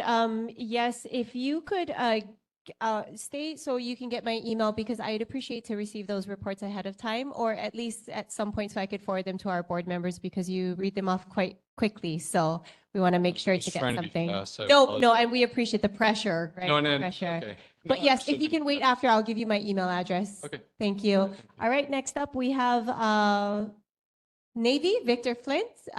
Please go ahead. Oh, Danny. Aloha, Okay, Chair. Danny, go ahead. Yep. I will be very, very quick so Mr. Flint can hop up here next. So first, the long-term monitoring. The Navy provides subject matter experts to help residents understand their the long-term monitoring report. They have a booth that they're going to set up at the main Navy Exchange. That next one will be on September 28th. I also have two updates that the Joint Task Force gave us. So just a quick recap as to where the Red Hill Joint Task Force is right now. Earlier this year, they started what they did, they called unpacking, where they took fuel out of the pipes that connect the tanks down to the 3 miles down to the tanks over at the Joint Base. They empty those out so in order to do repairs. Well, once those repairs were completed, last month in August, they began doing what they call repacking, which is refilling those lines again with fuel. There was 380,000 gallons of fuel that they put back in those. And that's to ensure that when they do begin defueling, it'll be done safely and smoothly. The next thing that that the Joint Task Force announced, and this was just last week, was they provided notification to Congress. Officially, Department of Defense notified Congress and let them know that the military operations in the Indo-Pacific will not be adversely impacted with the shutdown of Red Hill. So that again is showing the commitment to the defueling. With that, I will turn it over to Mr. Flint. Thank you very much. Unfortunately, we are out of time. Victor, we did receive your report. Thank you very much. I apologize, it is 10 o'clock, so we do have to adjourn.